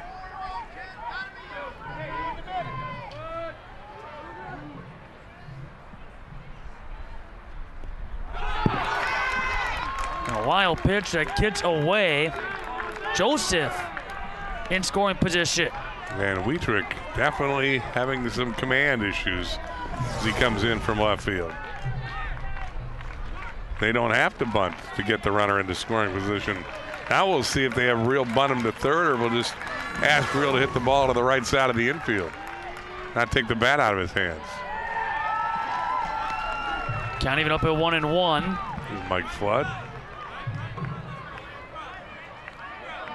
His team 3 outs away from a championship game appearance. Brought home that Division IV state championship in 07. Last time they were here. Otherwise, 1-1 back in their only other appearance in 1953.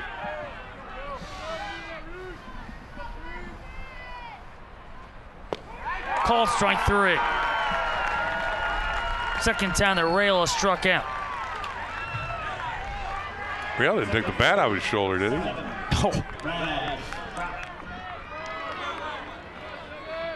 One guy who has been able to swing a bat and with some success, Brad Trapp, who has 2 out of the team's 6 hits. 2 for 3. Helped jumpstart the offense with the team's first hit in the 3rd as the ball gets away from Hinker. Well, that's a good base running play by Tyler Joseph. That ball didn't get far away from Hinker, but Joseph with a good secondary lead read the play beautifully, and that forces the infield to come in, you would think. They can ill afford to give up another run. Hasn't come in yet, though. In fact, now they creep into halfway. Boy, I can't see how you can concede this run. Down 4-1 in the 7th. And it's Trapp's job to take advantage of what the defense has given him.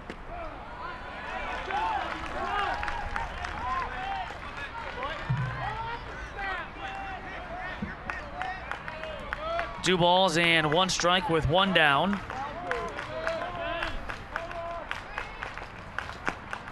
Three and 1. Trapp's 2 for 3 today with an RBI. He's a .397 hitter with 26 RBIs in the year.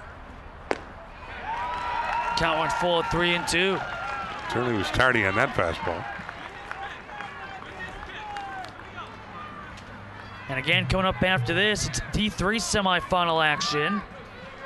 Greenwood hoping, though, that they have a rally in store in the 7th. Ball 4 for Trapp. Second walk issue through 3 batters for Wietrich.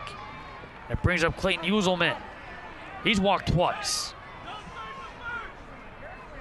Uselman's a .333 hitter, tops on the club in RBIs with 28, including 1 today.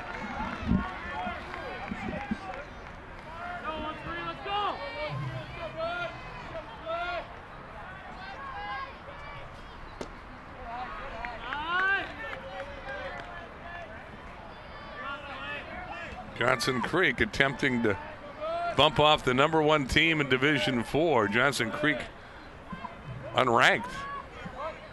Want to be known for something besides an outlet ball.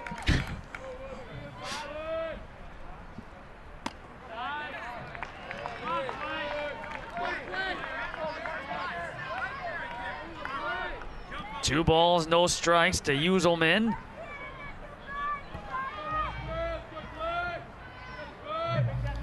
Joseph a base away. Pitch landing low and inside, now 3-0. And again, Wietrich has struggled with control since coming in from left field at the start of this inning.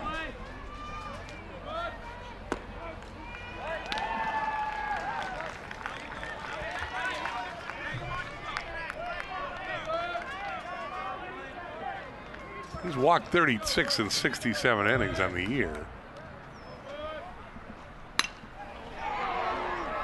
With some pop way over the head in left field of the new left fielder. Couple of runs are going to come in and score. A 2 RBI double for Uselman. He has 3 runs batted in today. And the Blue Jays are flying high. They now lead 6-1. Now, this is a nice piece of hitting. He goes opposite field. That inside-out swing, and the ball carries. And that is a new outfielder in the game. And it goes over his head. They got Cyrus Niggin out there. The base runner, Trapp, read that one all the way. He knew Niggin wasn't going to catch it. He was off to the races. He scored easily. Uselman has 2 more RBIs, 3 on the day, and Johnson Crick is smelling upset. They had the #1 team in the state down by 5 in the bottom of the 6th inning.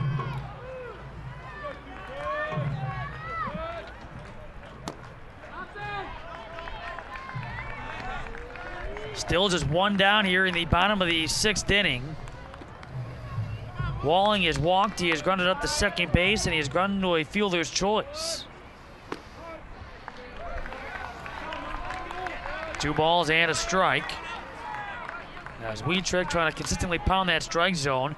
He did strike out Ruger Rail. Heads off the end of the bat for a base hit. They send Uselman around third. He's going to score after the nonchalant throw in from right field. RBI for Justin Walling, and the Blue Jays now lead 7-1. Another opposite field hit, this time by Walling. Is that Volosik in right field? He doesn't look like he can throw. I mean, he just doesn't have a very good arm. As you can see, looks like he's injured out there. He got it in as quick as he could, but Mike Flood must have known something because he was waving Uselman all the way. And it's a run scoring for single for Walling. And Johnson Crick is flying high. Homps now the courtesy runner over at first, as he was the first time that Walling reached. So a 3 spot for the Blue Jays. And Johnson Crick well in control. Close play over at first. Counted a ball and a strike there, Rodriguez. He's been up 4 times. I feel like every time I look down, he's up. The Blue Jays have been able to. And every time he tries to hit the ball the opposite way. And that one, he swung at a pitch over his head. Swinging the weed whacker. Kind of 1 and 2. They've been getting around that lineup a couple of times in the last 3 innings. This is the 3rd time he's batted in 3 straight.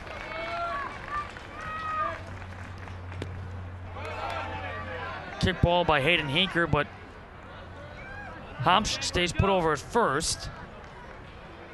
And I think he's going to get a lecture from his coach. Like, buy a ticket if you don't want to run the bases, because that ball scampered away from Hinker pretty far, and he had no secondary lead. In the state tournament, you can't have enough runs. Johnson Crick would love to get that guy in.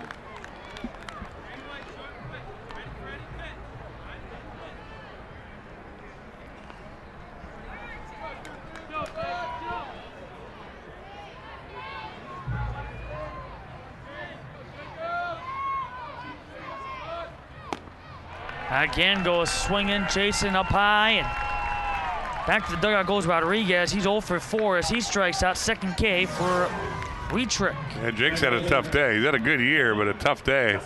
Now 0 for 4, and it's up to Emrith. 1 for 3 in the throw to first with Homps back.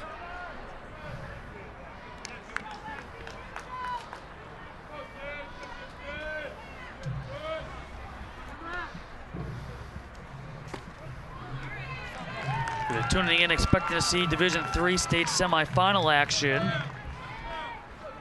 The 3 state semis will get underway approximately 35 minutes following the conclusion of this game. That first one, that first Division III semifinal, St. Mary's Central at 19-4 against 21-7 Parkview. Bob Brainerd and Bill Brophy will call the D3 semifinal action. Perfect hit and run with Siraki make his way to second base. And so that ball was smacked just where Siraki had been standing. Great execution of the hit and run by Emmerich as he put the ball in the vacated hole at short.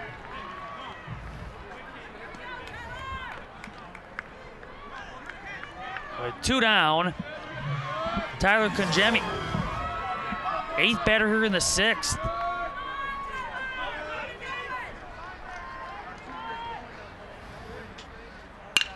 That's whacked up the middle. And they're waving hops around third. Here comes a throw from Ray Q. It's up in front of the plate. Throw to third and over sliding that third base bag is Emrath, but not before another run comes in to score and enhance the lead to 7 runs at 8-1. A 4-spot put up here in the bottom of the 6th. And the Johnson Creek Blue Jays are 3 outs away from punching their ticket in the Division IV state championship game against Coleman.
Final 3 outs to work with for the top-ranked, undefeated Greenwood Indians, down 8-1 in this Division IV semifinal. Winner plays Coleman at 9 a.m. tomorrow to decide the Division IV state champion. 8-9 one-hitters. Alexander Volosic first up, and he's behind 0-1. And how about Justin Walling? He gives up a run in the first inning and then puts up zeros against top-ranked Greenwood, which collectively hits .352 as a team. Went golfing and falls behind 0-2. Neilsville held this team to 3 runs back in the second game of the season. Eau Claire Emmanuel Lutheran did the same in the third to last game of the season. No one has held them to 1 like Walling has today.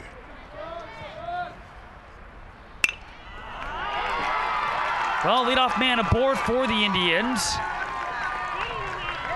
This now the 3rd time leadoff man has been able to reach for Greenwood. Here is Dylan Siraki at 0-2. 8th hit of the day for Greenwood. They need a flock of base runners any way at all if you're Siraki.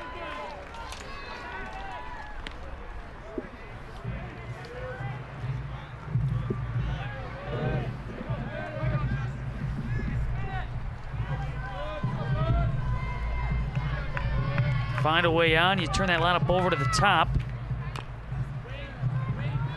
Well, regardless, you have Cole Hinker waiting on deck. He's gone 0-2, and then Harlander, who has come up with a couple of hits. There's some possibilities here, even though you're down 7 for the Indians. It's going to take a Herculean-like effort, but get this guy on. He could really make things some interesting as he flip that lineup back over. The top 4 that have been able to produce the majority of the 8 hits.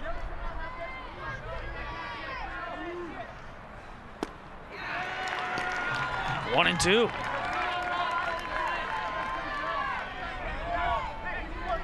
Blue Jays looking for their 21st W.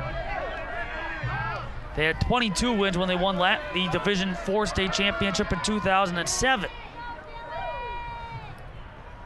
Be looking for that 22nd win tomorrow, assuming they can hang on here. And if you're Wong, you got to make Siraki hit his way on. He hasn't walked anybody since the first inning when he walked Hinker to start the game.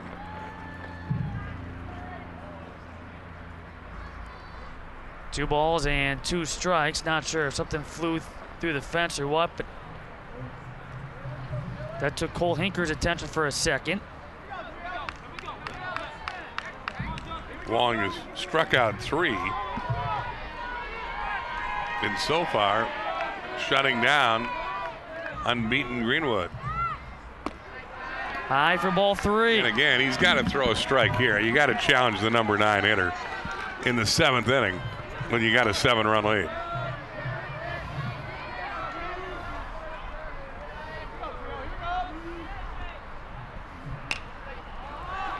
In foul territory. Kanjemi able to put it away. Staying put on the first base bag. Volosic. One down here in the top of the 7th inning. Kanjemi's hardly Brishnikov down there, but he gets the job done. Again, he dances over into foul ground, surrounds his ball, and makes the catch for the all-important out.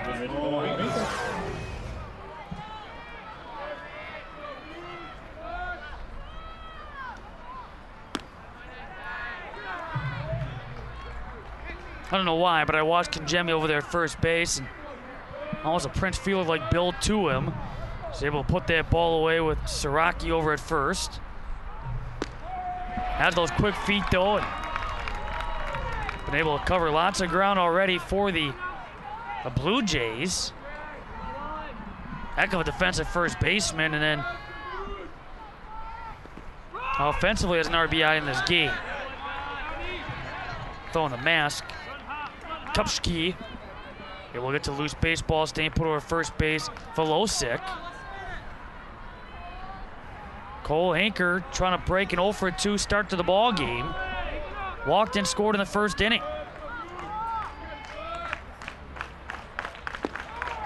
Watch that land right into Kupski's glove for a strike. It's 2-2.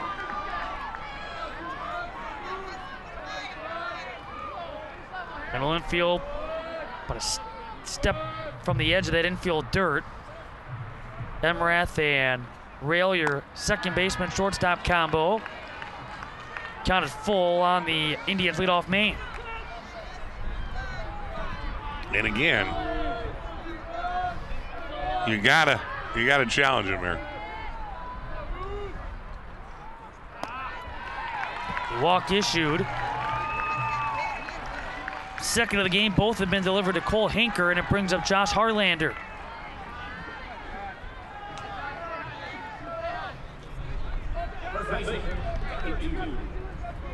So far, 2 walks, along with 3 strikeouts by Justin Walling. And back to second base, Volosic. Harlander's been a tough out today, 2 for 2 with a sacrifice.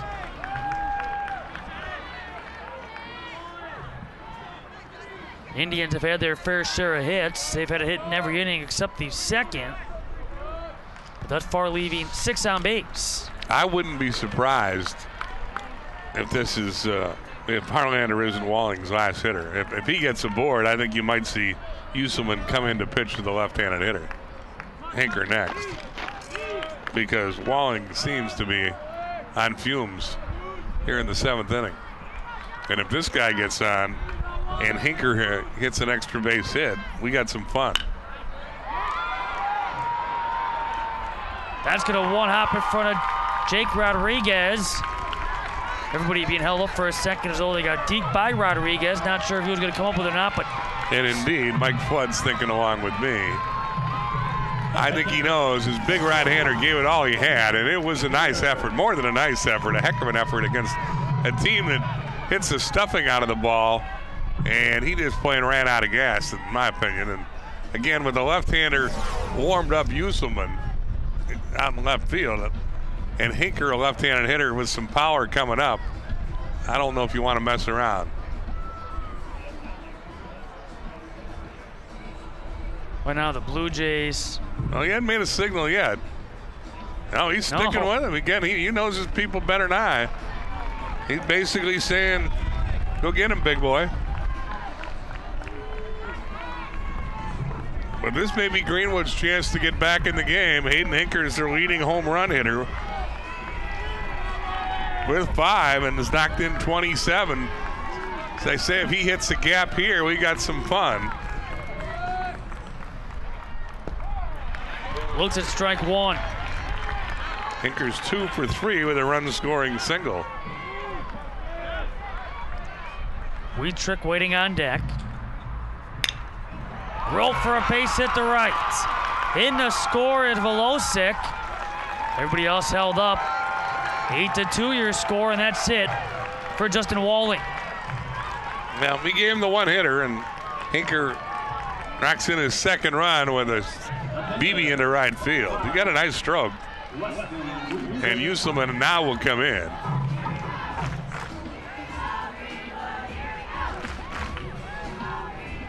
See, I think the third baseman, Joseph's going to left field. I think Walling will go to third base. And you will see Clayton Uselman, who had a big 2-run single. And how big does it look right now? In the last inning, come in and try to use those insurance runs on the mound. Uselman on the year has a 2.79 ERA, and his record is a mystery to us all. In 42 2/3 innings, Uselman's allowed 44 hits, 17 earned runs. He's walked 26, and his strikeouts are also a mystery. But he's a left-hander who has thrown the second most innings on the team. So this is nothing new to Clayton Uselman. But again, I give Walling a lot of credit. He gave everything he had, and he was clearly laboring in there at the end. And Mike Flood gave him a chance to finish what he started, but when the tank goes empty, you got to win the game, and you can't worry about hurting feelings. And Johnson Crick wants to get to the state title game and face Coleman tomorrow. And again, looking at that Johnson Crick defensive alignment, resetting the lineup for you, it's going to be Tyler Joseph in left, Brad Trapp in center, and Jake Rodriguez in right. And then Justin Walling at third base. Ruger Rails, the shortstop, Justin Emrath at second base. Tyler Konjemi is still at first, and John Kupski is now catching Clayton Uselman. Walling lasting 6 1/3. To date, 2 runs allowed on 10 hits, 3 strikeouts, and a couple of walks. 2 outs away from this one being over. Yeah, if you're a Johnson Crick fan, you love a double play grounder like at the end of the 6th inning. If you're a Greenwood fan, you want more base runners.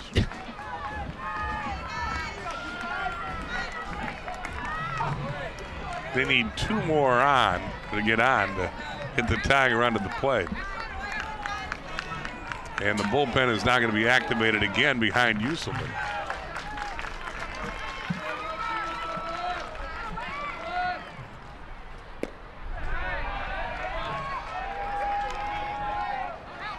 Wheatrick ahead of.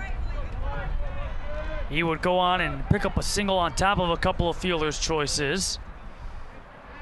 I think it's Dylan Rose throwing, just starting to throw. Tough to read the numbers on the black jerseys from that far away.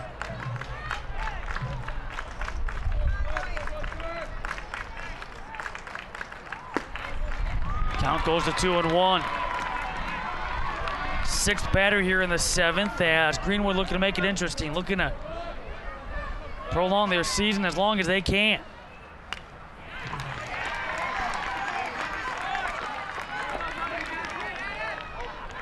Ray Q is on deck. Both teams with 10 hits in the ball game. Both teams have committed 1 error, but the Blue Jays have scored 8 runs. 4 in the 4th, 4 in the 6th. Stop made, Kupski.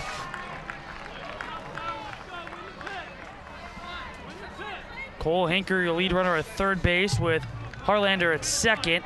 Hayden Hinker is over at first.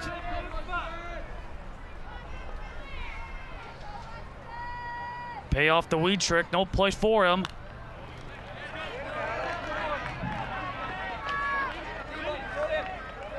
If you're tuning in to watch the Division III semifinal, it'll be a ways off. We got to get this Division IV semifinal done.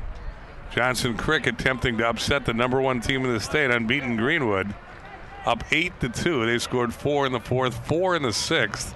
Clayton Uselman now on the hill has 3 RBIs and is trying to close off a Greenwood team that came into the game hitting collectively .352.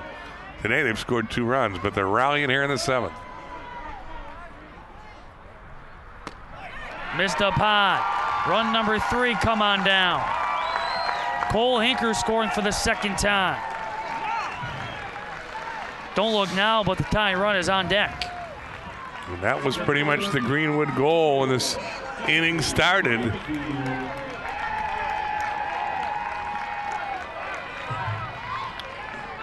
Still just 1 out on the board for Jeffrey Rakew. Rakew's got some power. He's a .449 hitter with 6 doubles, 2 triples, a homer, and 16 knocked in. He's 0 for 3 today against Walling, however.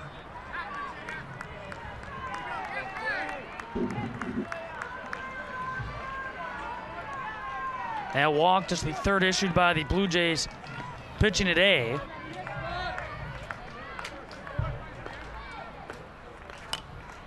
Roped out of play, and it's 0-2. That was part of the reason Walling was successful, is he didn't walk many people. The last thing Uselman wanted to do was come in and walk his first hitter.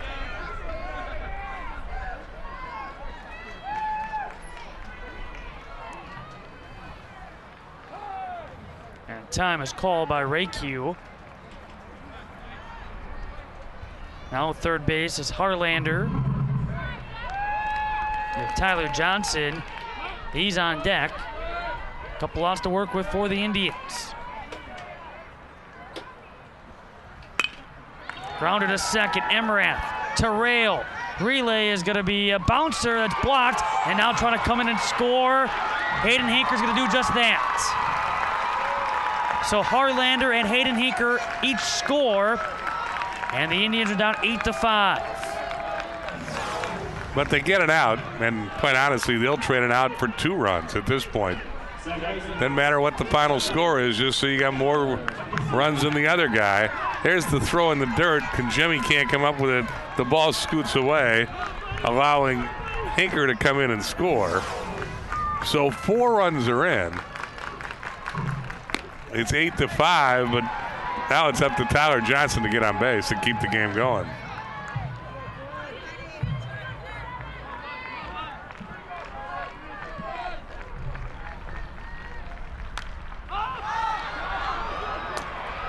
Coming on, Walling.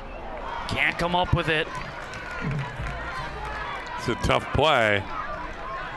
Should come upon the seats there. Walling couldn't make it. Greenwood's still alive. They give the shortstop an error, by the way, on the preceding play to allow Hinker to score. But that's really academic now as it comes down to the Uselman-Johnson battle. Johnson's got to get on to give Greenwood a chance to get the tying run to the plate. 2 balls and a strike. 8th batter here in the top of the 7th.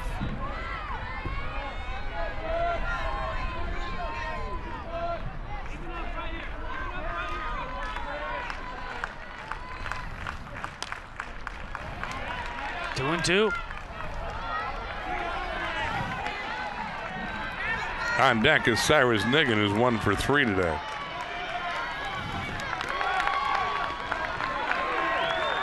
Ball game down to its final strike. Final out. Top of the 7th inning, 8-5, Johnson Crick. Slowly at third base side. Walling, charging, scooping, throwing. Tying runs coming to the plate.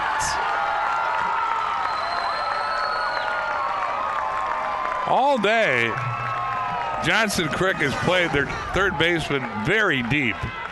It came back to bite him right here. Walling playing deep. Joseph was earlier. I was going to make that observation. But there, that's just a chopper down the third base line. Walling playing as deep at third base as any team we've seen here the last 2 days. Just couldn't get to it, the chopper, and make the play. And give Tyler Johnson credit for hustling like crazy to beat the throw. So Greenwood's rally continues. The Indians do get the tying run on the plate. It's Cyrus Niggin, a .360 hitter. Bounce to the third. Walling takes it. Steps in the third base bag. The upset occurring for Johnson Crick. They move on to the Division IV state championship game. And there, by playing the third baseman deep, it works out. Walling comes in, makes the play look easy, and Walling makes himself a winning pitcher by stepping on the third base bag. Johnson Crick upsets previously unbeaten Greenwood 8-5 with 4-run rallies in the fourth and the sixth. Clayton Uselman with 3 RBIs, and he gets the save. It's tough to win state tournaments, even if you go 25-0 during the regular season. And Johnson Creek leaves to play another day. They'll face Coleman for the state title tomorrow morning at 9 a.m. Final line score sees Johnson Creek score 8 runs on 10 hits, 2 errors, 8 left on base. For the top-ranked Greenwood Indians, they score 5 runs on 11 hits with 1 error, and a squad that goes on to leave 9 on base, including a golden opportunity in that 7th inning with the tying run at the plate. 8-5, the final score as the Blue Jays go to 21-5. The Indians season over at 25-1. And as Broke mentioned, it's Johnson Crick against Coleman for the D4 state championship tomorrow at 9 a.m. Stay tuned. Continuing coverage of our Spring State Baseball Tournament will resume with Division III semifinal action. In the first game at approximately 35 minutes, it's St. Mary's Central against Parkview. For our entire crew and on behalf of Bill Brophy, Matt Menzel saying so long.